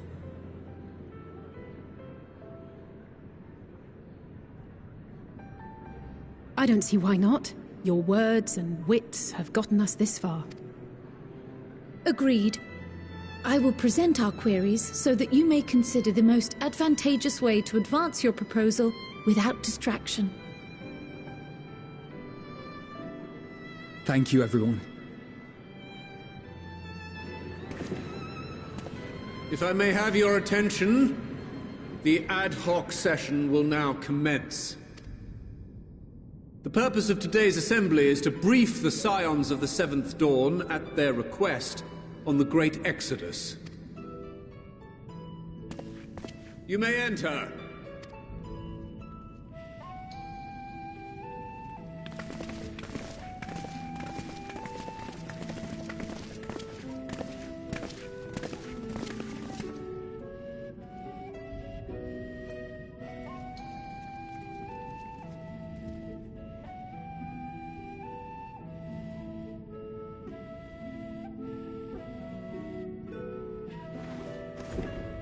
On behalf of the Forum, I commend your heroic actions on the Magna Glaciers. We shall not soon forget your service to us and the people of Radzat-Han. The Satrap, whom we have informed of the refugees' new arrangements, sings your praises as well. As an expression of our gratitude, we will endeavor to answer your questions as fully and openly as we are able. Then let us begin. First, it is the Forum's objective to ferry the life and knowledge of this star to the Moon. Am I correct? You are. It is for this purpose that Sharlayan has labored these many long years. We have collected biological samples and scientific records from across the star. When the time comes, they will be moved from their places in Labyrinthos and Numenon and conveyed to safety. Once that critical task has been accomplished, we will begin transporting the Sharlayan citizenry, which has been categorized into groups. The earliest arrivals are to ensure hospitable environs for those who come after. Following our people, we will send those of other nations in turn, beginning with our allies. Radzat-Han was foremost among these, but since the final days have already come to Thavnair, we saw fit to include the refugees with earlier groupings. An ambitious plan. You have accounted for the safety of all nations and tribes, then? As many as we can. And how, pray tell, do you decide who to leave behind? To journey beyond the sky is an unprecedented and immeasurably difficult endeavor. Introducing sources of inevitable conflict would condemn all to certain death.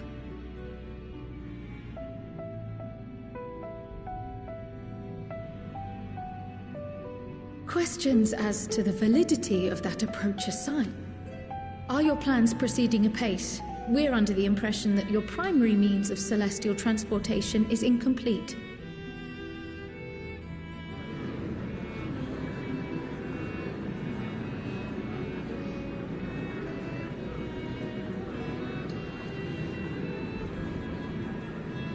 If only in that it does not meet our optimal parameters, that is correct. This Ark, as some have taken to calling it, is fully operational, and could be launched even today. However, the final days have progressed more quickly than we anticipated. At present, the ship is incapable of attaining speeds sufficient to meet our evacuation targets. Should we put the vessel into service, as it is now, we will be unable to travel to the moon and back quickly enough to complete the necessary number of trips. Precious lives and knowledge will be lost. Seven hells. Is there anything to be done? The ether burner, the primary means of propulsion once the craft is in the space between stars, is undergoing testing to determine whether it can be made more efficient. Though cargo is being loaded for the initial phase of the Exodus, we are prepared to continue our experimentation up to the day before launch, should it prove necessary.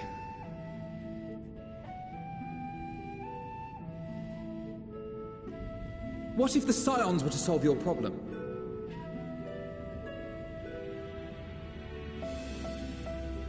We shall help devise a means to improve the ether burner's efficiency, on 2 conditions. If we succeed, you must allow us to meet with Hydaelyn.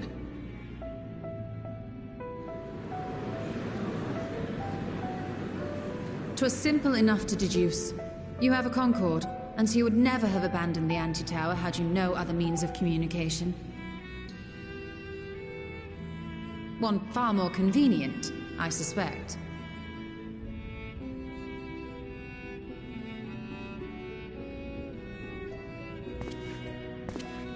The second condition, also to be met upon our success, is that we be permitted to propose another use for your Ark.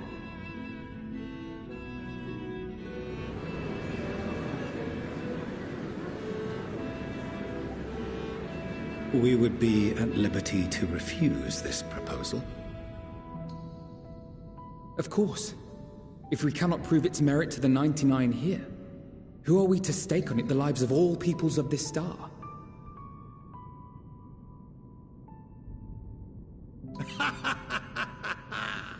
Delightful as always, Master Alfino.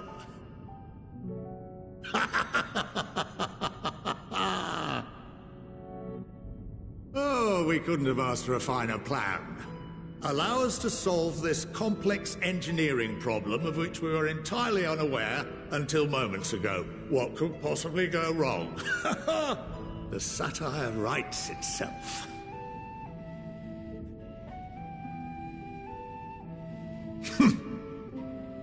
Yet, what field has not benefited from a change in perspective?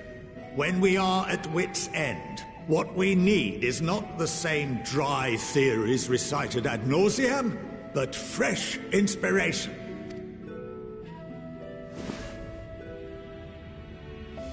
I, for one, have faith in my erstwhile students to provide it, and I find their terms to be perfectly acceptable.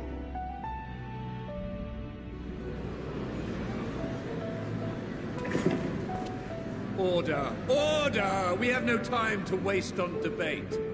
I call a vote.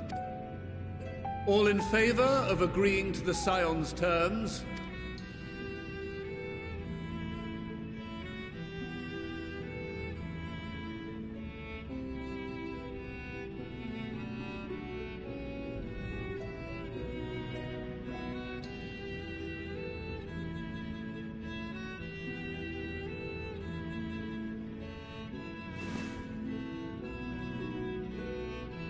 "71 in favor, 28 against.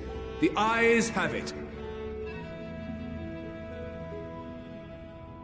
Fortuneau, as the architect of this project, you are the best candidate to show them its current state. And bear in mind that regardless of your personal misgivings, this is the will of the Forum.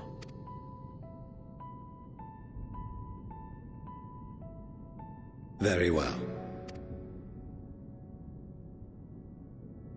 I call this session to a close. Return to your tasks with urgency.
could swap them out. No, been there, done that. Damn near lost me eyebrows. Think, Coco, think! We'd be well on our way to paradise. Visionaries patting themselves on the backs for their grand accomplishments if you'd only think! Yes, that does sound rather lovely. Yeah! I mean, Master Force, you know, what a pleasant surprise. We're not blasting off already, are we? The schedule remains unchanged, for better or worse. Which is why the Forum has elected to accept assistance in resolving the ether burner conundrum.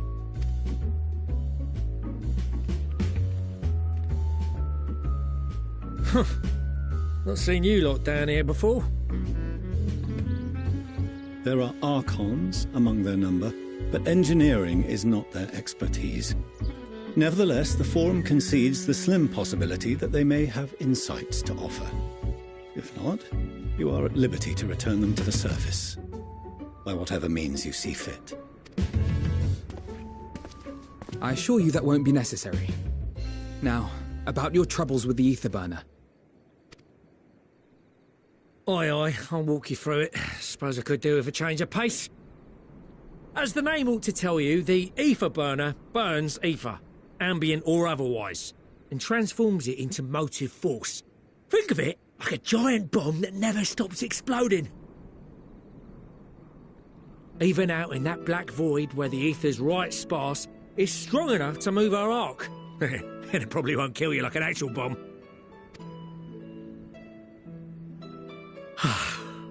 But it ain't perfect. According to my calculations, to travel to the moon and back fast enough for the Forum's liking, the conversion rate needs to be 6% more efficient. A measly 6%, you say? But if I could have squeezed even another 0.6 out of it, don't you think I'd have built it that way in the first place? Hast thou consulted with the Loperites? Yes, they too are conducting their own research, for lack of a ready answer. The moon's propulsion systems are considerable, naturally, yet they are commensurately massive.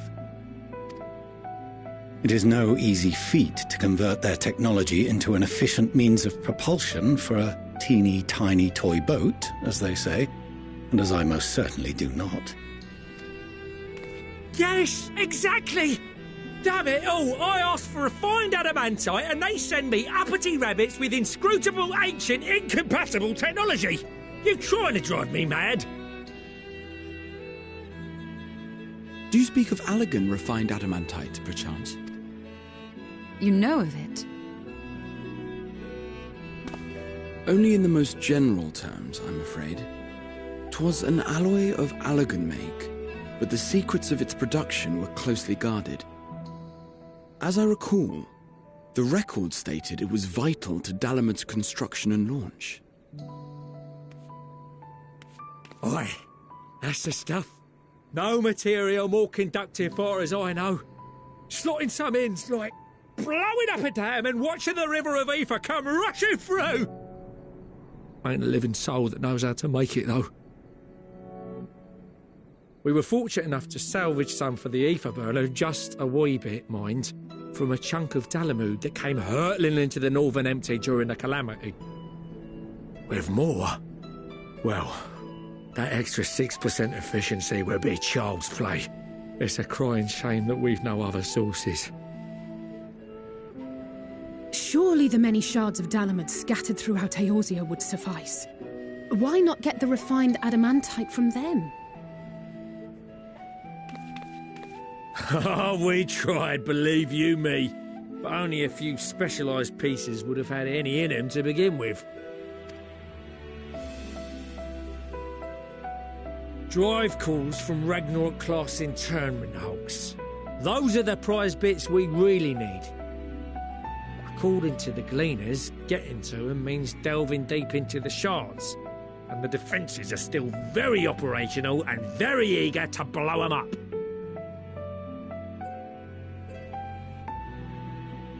It's rough going in there, even for the cream. Not sure they'd make it out alive.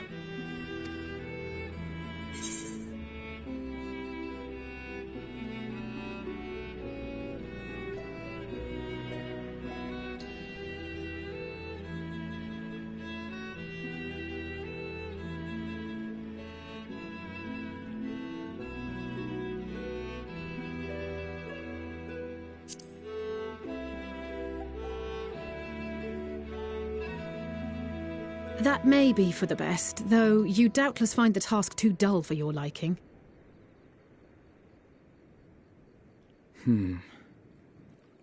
There are multiple internment hulks in Eorzea alone, so handling this ourselves may not be the most efficient option. Rather, if we could salvage adamantite from the shards simultaneously... Thancred, is the link shell we established before you went to Garlemald still active? Of course. The floor is yours.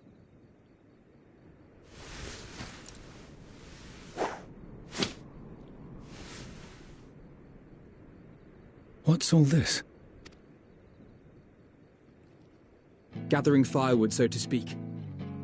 We alone can accomplish little, but joined by others, we may yet build a bonfire to carry us heavensward.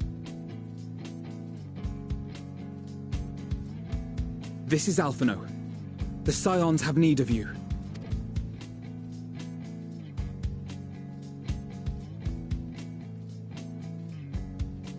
Understood. I will contact the Lord Commander and dispatch our finest at once. My sisters are somewhat preoccupied with the final days, so I will lead the 12-Sword expedition myself. Are you aware of any other sources of refined adamantite? Logically, such an invaluable alloy would have been utilized solely where absolutely necessary, in components intended to conduct or collect surpassing amounts of ether. Any extant instrumentation or devices would have likely found their way into the hands of etherologists.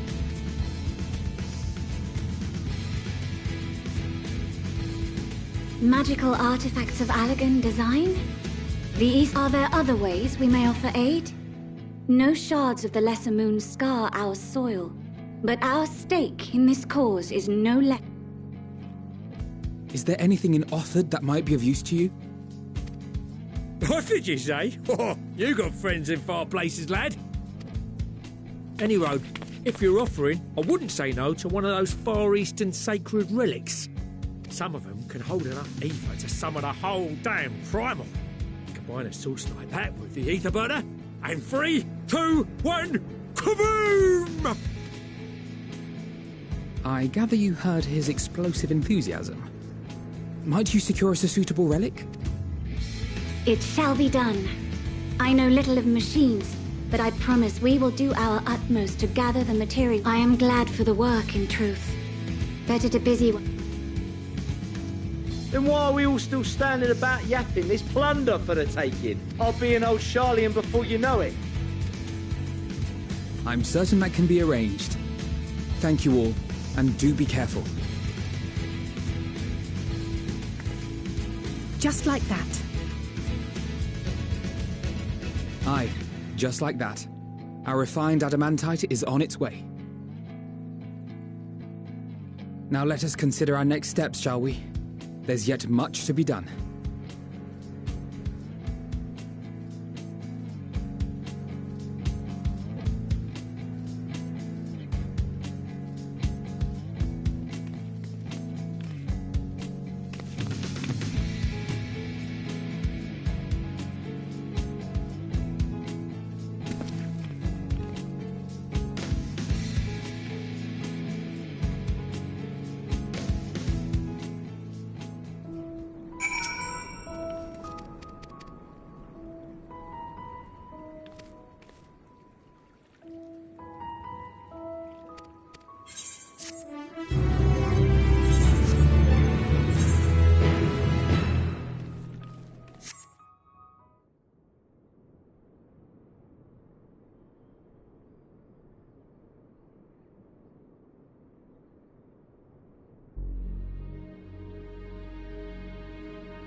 Our course of action is clear. We must harvest refined adamantite from the shards of Dalamud and procure arcane relics of Allagan make. Summon the best and brightest of our immortal flames and form an expeditionary party at once. Call upon the Salt and Sworn and Brass Blades for support as you must. Papashan, send word to the guilds.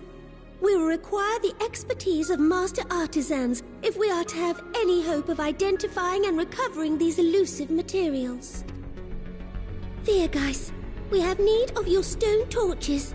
They are to assist the immortal flames in scouring the ruins and to help secure the surrounding areas.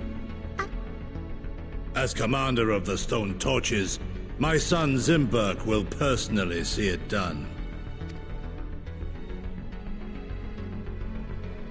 Pippin, I would have you lead the raiding party. Assemble your finest, and with Tizona's blade clear the way. Lord Lolorito, I pray you take charge of the search for Allagan relics. Surely you know of some being traded on open or clandestine markets. Of course, I ask not that you do this out of the kindness of your heart. By all means, profit on the transactions. I wish you the joy of it. The final days descend upon our world. And yet, when we Eorzeans rose from the ashes to rebuild our broken realm, did we not learn? That which seems all but impossible to overcome alone may yet be possible if we stand together. It was the Scions who united us then, and it is the Scions who call upon us now. Uldar will answer that call. We will summon our courage and join the fight for our world's future. You know your duties. I, Nanamo Ulnamo, 17th in the line of Ul, bid you good luck and Godspeed.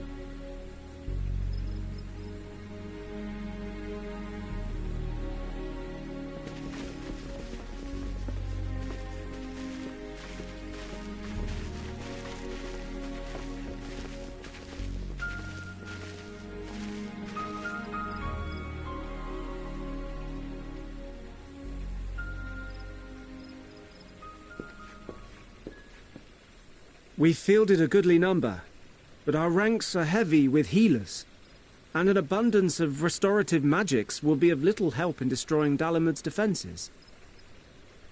Still, it has ever been thus with Gridania. We must steel ourselves for a protracted engagement.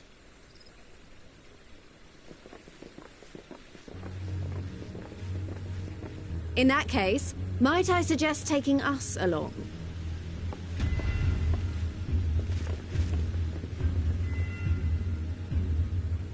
Commander Hext, what are you doing here? None of the shards in Girabania are big enough to hold an internment hulk. So we said to ourselves, why not lend our neighbors a hand? We thought you might be short on people with a talent for breaking things. While it pains me to admit it, you are right. Our deficiency's so plain to see. It might have been a lifetime ago, but I was once one of the Scions assigned to the Shroud. I know this forest well. I know your people. And I know we will be stronger if we fight this fight together.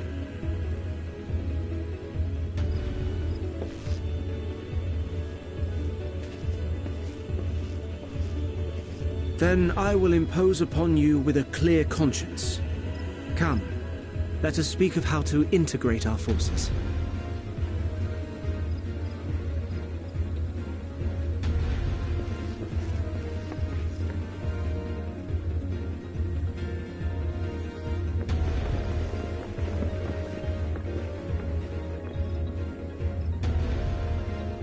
I won't let it all be for nothing. I promise you, Papalimo.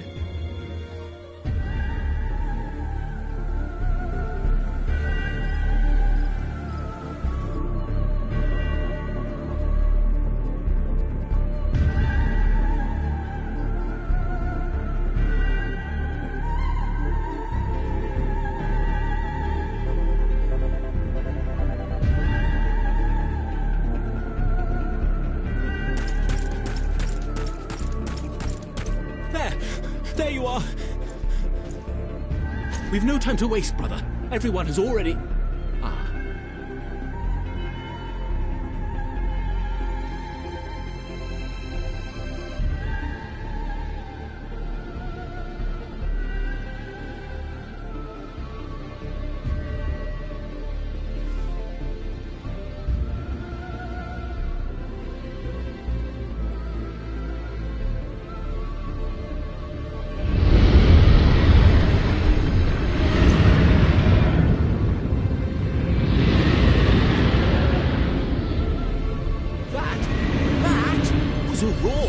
A dragon's roar!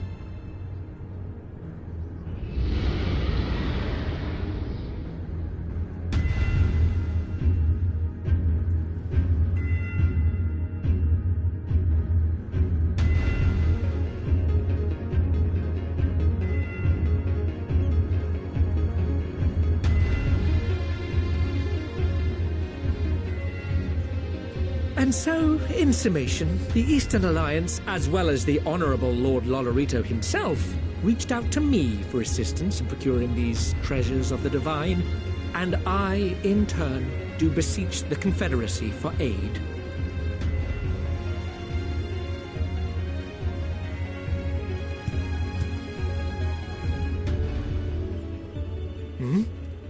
Is that... Hancock? What a surprise this is. And a fortuitous one at that. I have a favor to ask, you see.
so much in, well, in forever.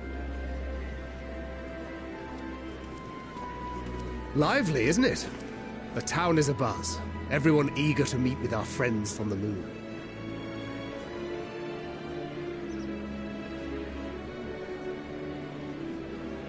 It would behoove you to consult with Sleeping Way. As our moon's pilot, his advice should be most pertinent. I'm impressed. Truth be told, I struggle to tell one from another. No offense intended, of course. None taken.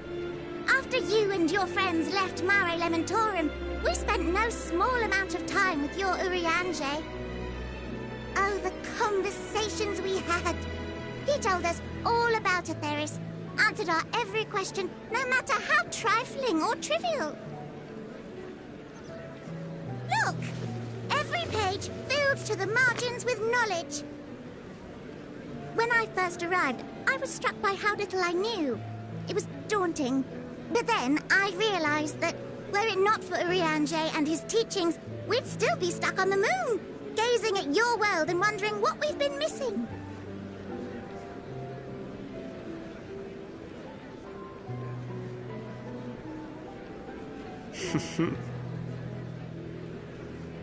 What would they think if they could see Urianger now? I dare say they'd be more than a bit surprised. And impressed, no doubt. Master Louisoix, Minfilia, Papalimo, and not to forget...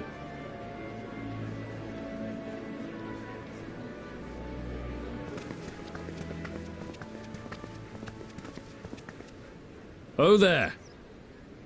Heard there was a visiting expert who we might bother with a few questions. I take it you'd be the one.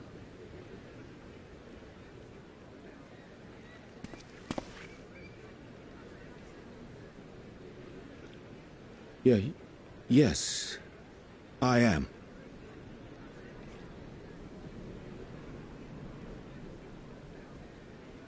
Wilson and Blovida, Charlian's foremost researchers in the field of teleportation magic, and Moonbreeder's parents.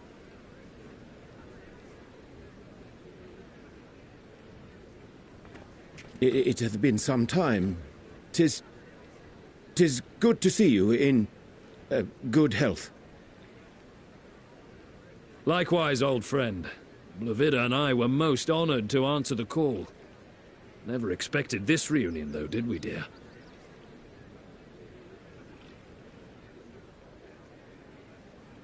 I'll say, the nerve. Sending that letter, then running off to the gods know where.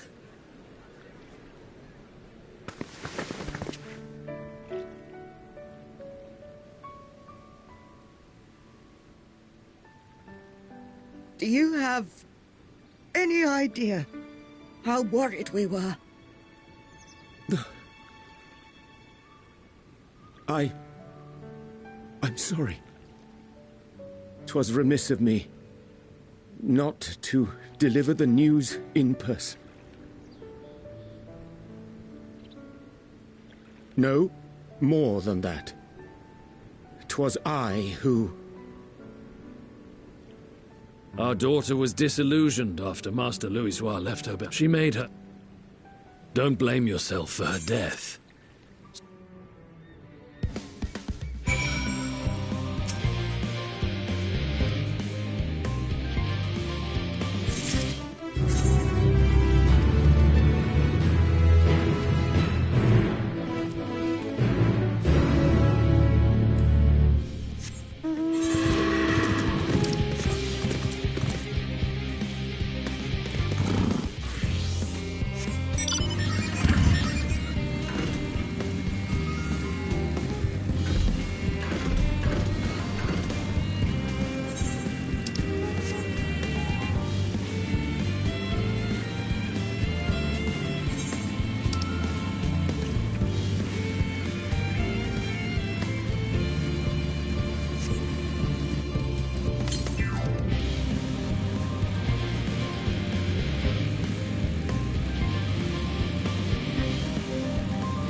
All set, I take it? We finished what we could. Delivered supplies, tracked down escaped animals. Trivial to...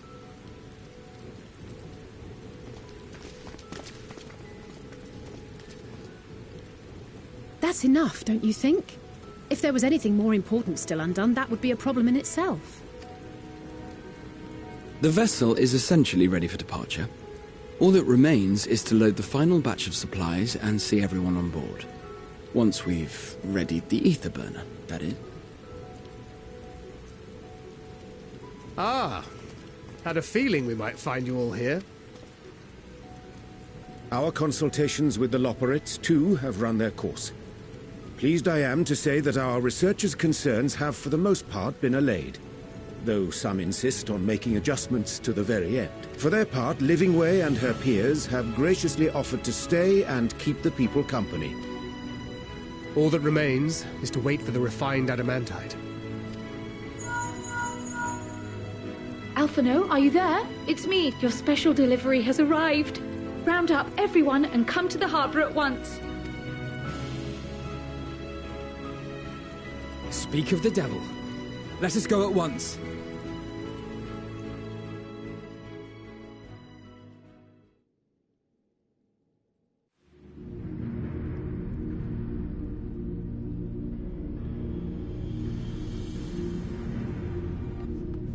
Forgive the intrusion, Master Fortuner.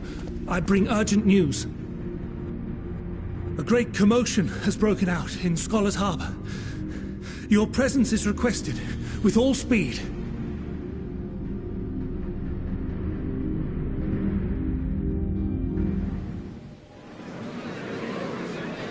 Now, where might this delivery be?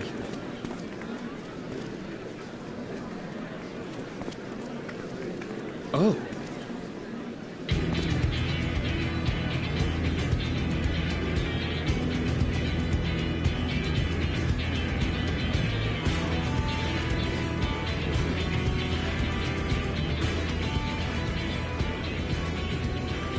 I'm sure it's very important, but we cannot accept these without the proper permits.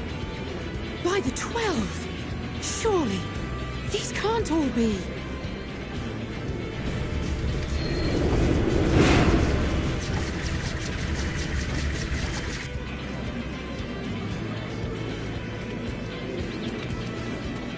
Bleeding hellfire!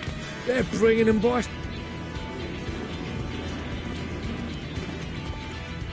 And more on the way. Got your adamantite right here. A bigger haul than any of these sorry bastards brought, and that's no lie.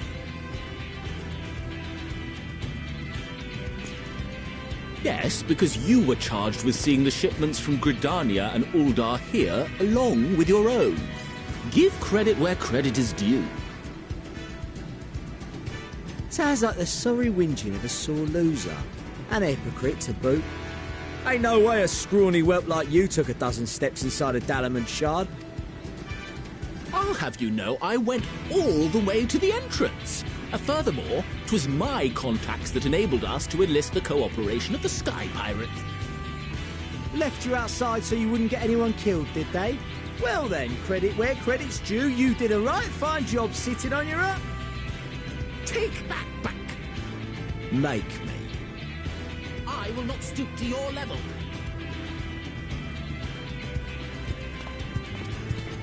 My, what a grand welcome party. Hancock and Saraban. We come bearing relics both sacred and Allagan, as well as a few other gifts that may be of help, to be presented with best wishes from the Eastern Alliance. Our friends in Bosnia, for instance, have sent along a few artifacts for the brave allies of the Risen. I myself have come with a sacred relic of the Kojin. Upon learning of your need, Bunchin bade me... Fearing I could not swim here with the necessary speed, however, I thought to beg our Confederate allies for aid. To my delight, Hancock was already preparing for departure at the selfsame port, and had space for additional cargo. We did, of course, need quite the impressive vessel to get it all here in time.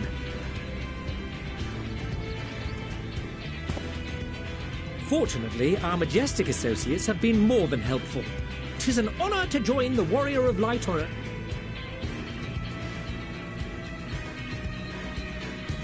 That is all wonderful to hear, but what of the extraordinary cost? I shudder to think of the ransom we must pay for such a bounty. Fret not for your coin purse, young Alphino. Lord Lolorito looks ever towards the profits of the future, and thus the East Aldenard Trading Company went to some length. And since the Scions funded the entire venture, not a gill need be rendered up in compensation. Everything is already yours. We funded the venture? When? Don't let the name fool you. This coinkeeper knows a thing or two about spending.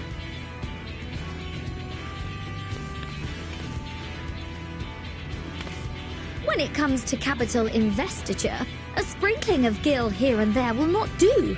You need enough savings to make waves when it really counts, which is why frugality is paramount. We also had the benefit of a generous patron. Generous being rather an understatement.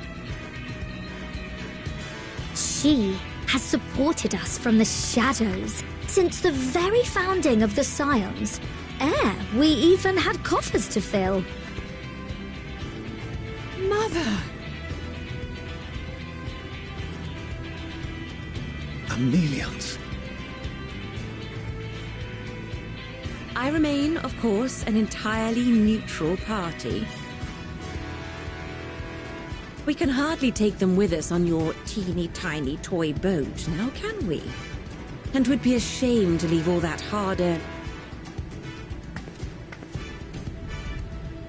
Waste not.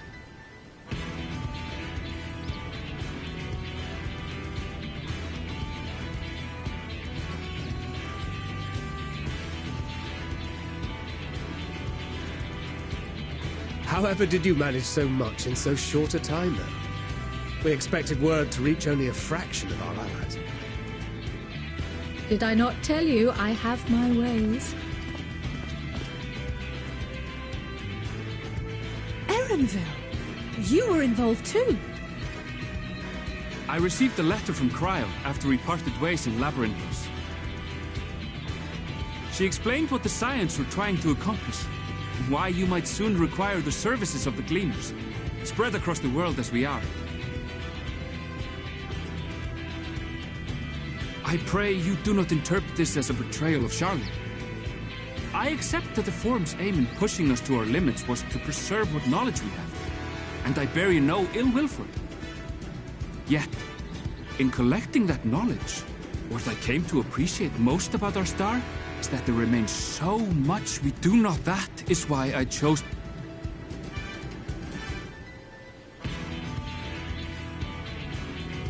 To make a long story short, the whole of the guildship cooperated to ensure your call was heard far and wide.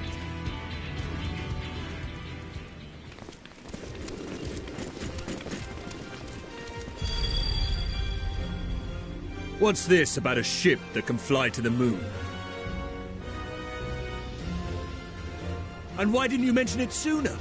The one time you don't beg my aid, your problem's a bloody ship that can fly to the moon. See it! You brought the team. Of course. Garland Ironworks' finest. You need only point us towards my new favorite ship. Oh, I nearly forgot. We stopped by Whirlit before coming here and picked up a package from Gaius. He's still of the mind that actions make for better penance than word. What he sent is an Allagan relic Valens used in his weapons experiments. Has a fair bit of refined adamantite in it, too. As you like us not suspect, we've also brought adamantite from Mordona's Dalamud Shard. I admit to some consternation upon first receiving Kroll's message. So few scions remain at the Rising Stones now. Far too few for such an expedition. However, the Gleaners were able to secure us reinforcements. Idleshire's treasure hunters, not least among them.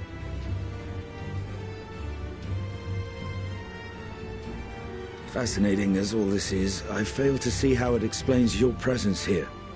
Does Razat Khan not have more pressing concerns?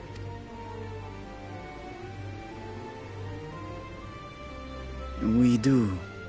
Yet averting the final days would be the most expedient solution. That, and I am indebted to you.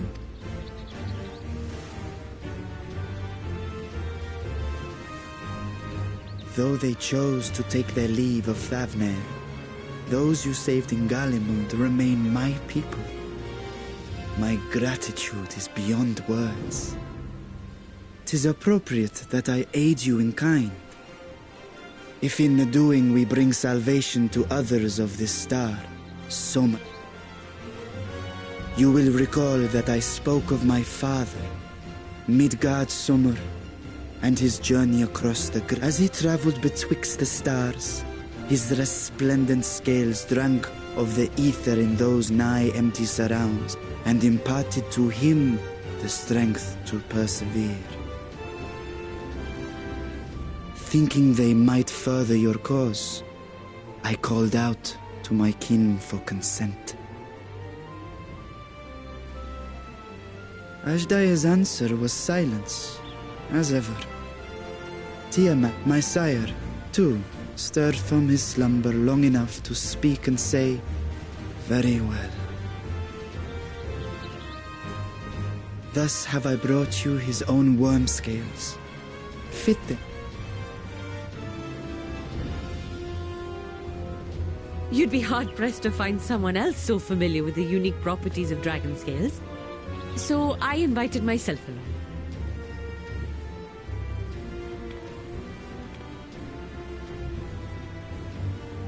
Bugger me, this is so unbelievable. I've gone right back round to believing it again. Forget a 6% gain in efficiency. With all these goodies, we could get 7, no, 10, no, 14 bleeding percent. Think of how far we could go. What we could do with that much power. What we could blow up. If Kokol is duly convinced, then it must be true. In which case, the Scion's end of the bargain has been fulfilled. Would you not agree?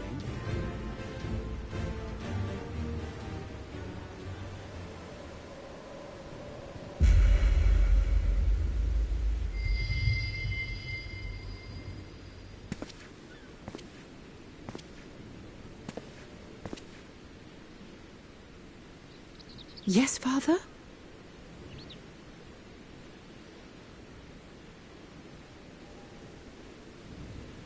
I know not what you seek of Hydaelyn, nor for what purpose you would take command of our ship.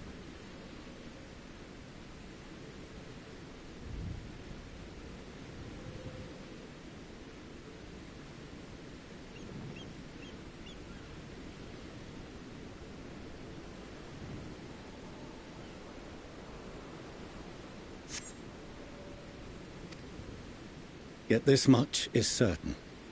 To do so will be to dictate the fate of this star, the lives of each and every creature. Do you understand?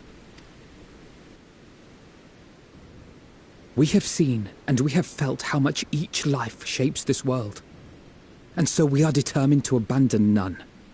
We understand what is at stake.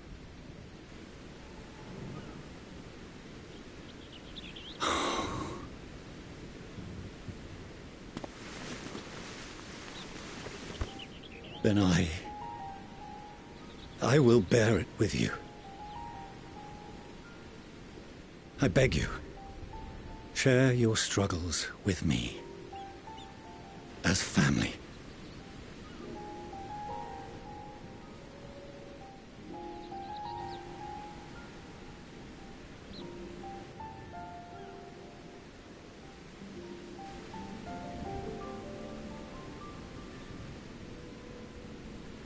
You grasped my fingers with such tiny hands the day you were born.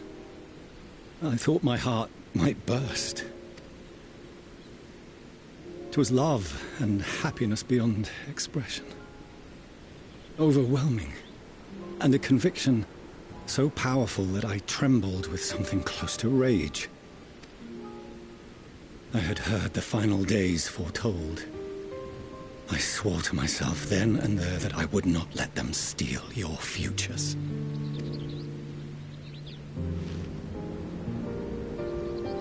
The great Exodus would succeed, must succeed. No sacrifice or sin was worse than the alternative. If anything gave me pause, 'twas mine own father.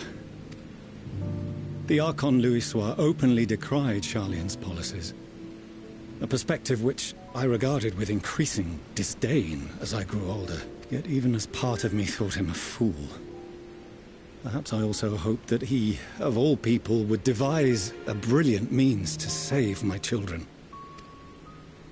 A naive hope, but stubborn enough that I could...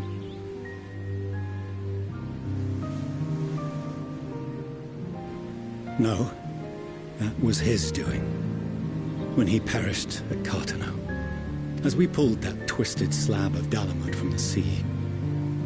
I remembered the warmth of your newborn touch. Chastened, I vowed never again to suffer any interference in my mission to protect you. No matter that you yourselves wished otherwise. Detest me, fight me tooth and nail, I would suffer it, and more, and be satisfied so long as I could force you onto the ship.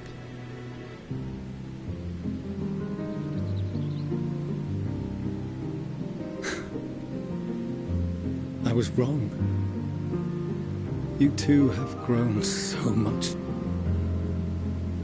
You have earned the right to walk your own path, and already begun to do so. Good. Because there are things we care about, and people we love, and none of them is replaceable. Not a one. It cannot have been an easy journey for you to have come so far. We shall be glad to acquaint you with the finer details someday, once this danger has passed. All that we have seen and heard. Ours is not a kind world, but it is beautiful. Oh no.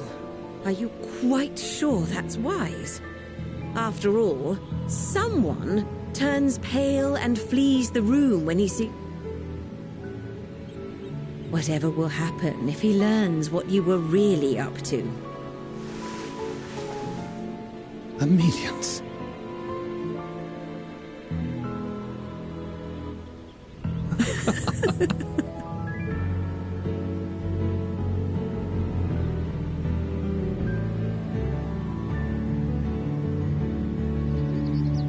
Though I have wronged my children most gravely, I assumed that it was the Scion's influence that made them so keen to charge headlong into danger. Yours, in particular. I see now that said influence instead brought them together with the many fine people gathered here today. In which case, I hope you continue to guide them.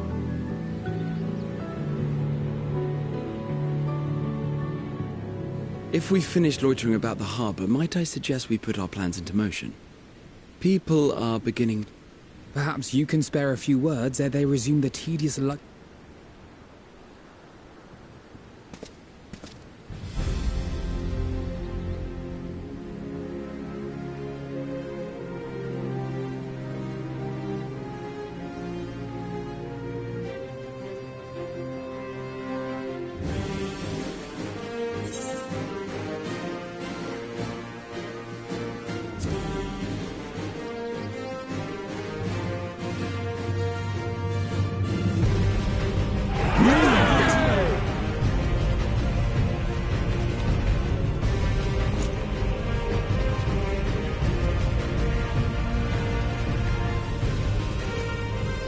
Your assistance is appreciated.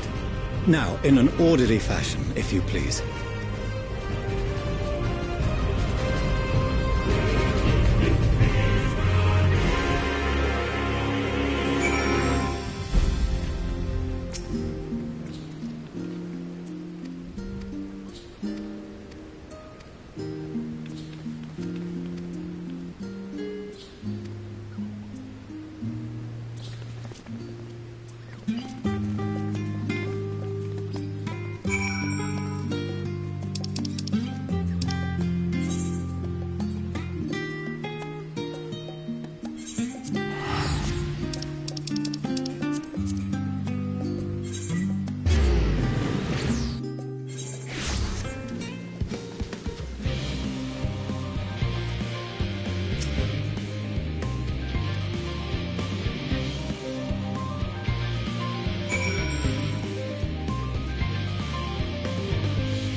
Seems in order with the lens. And I trust you can hear me?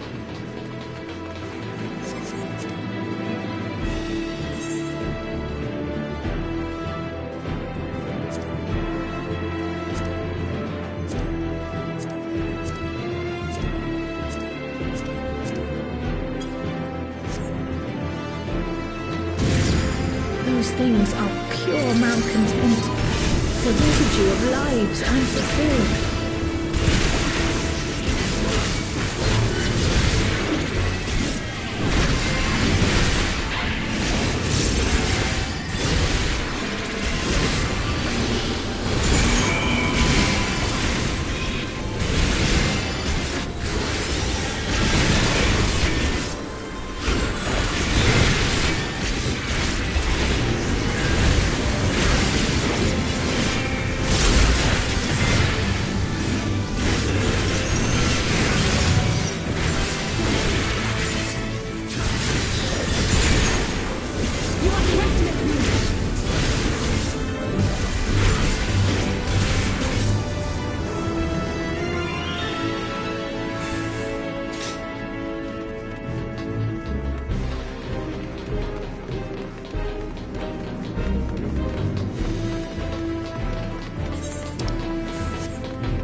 flow of ether.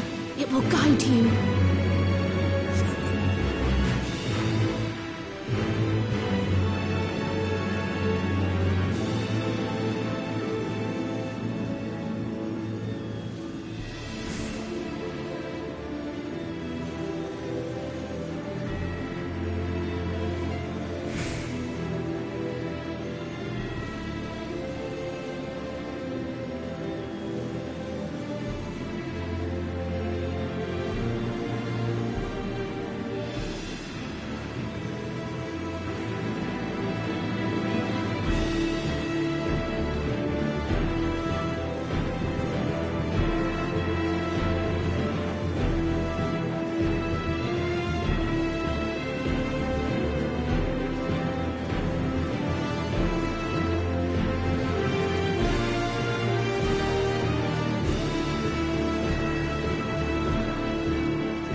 ether is too dense. Oh, I'm losing you.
go on. So headstrong. Stubborn to the last.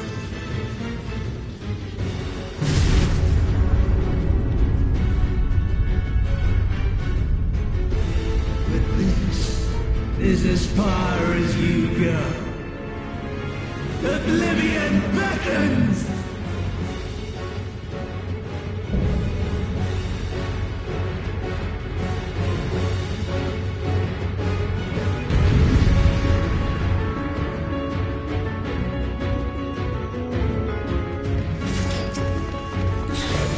Many faces have I worn, but this is my favorite by far!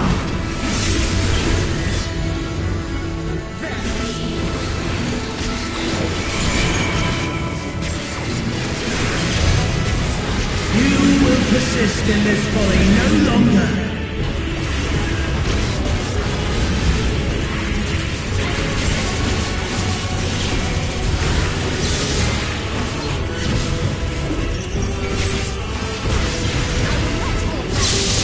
The stage is set!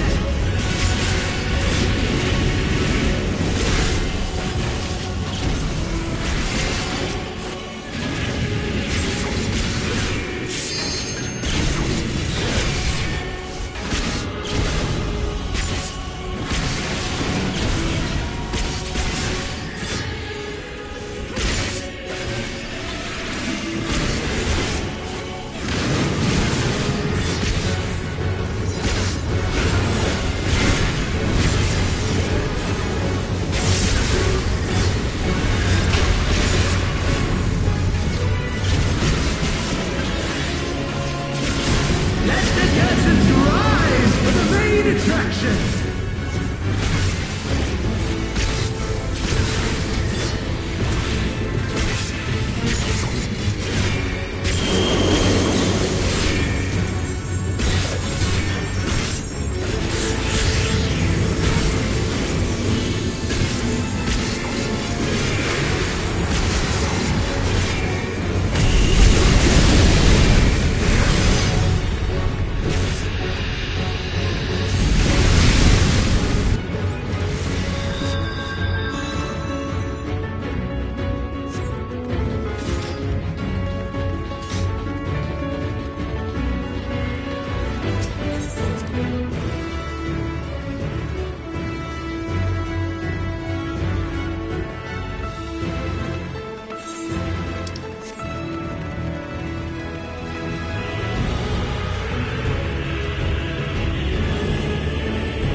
Many faces have I worn, but this is my favorite by far!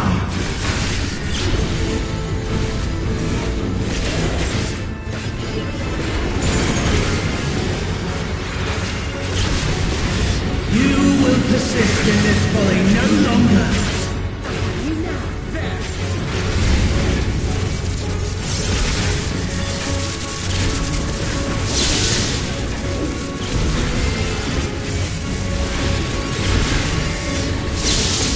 The stage is set!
you are.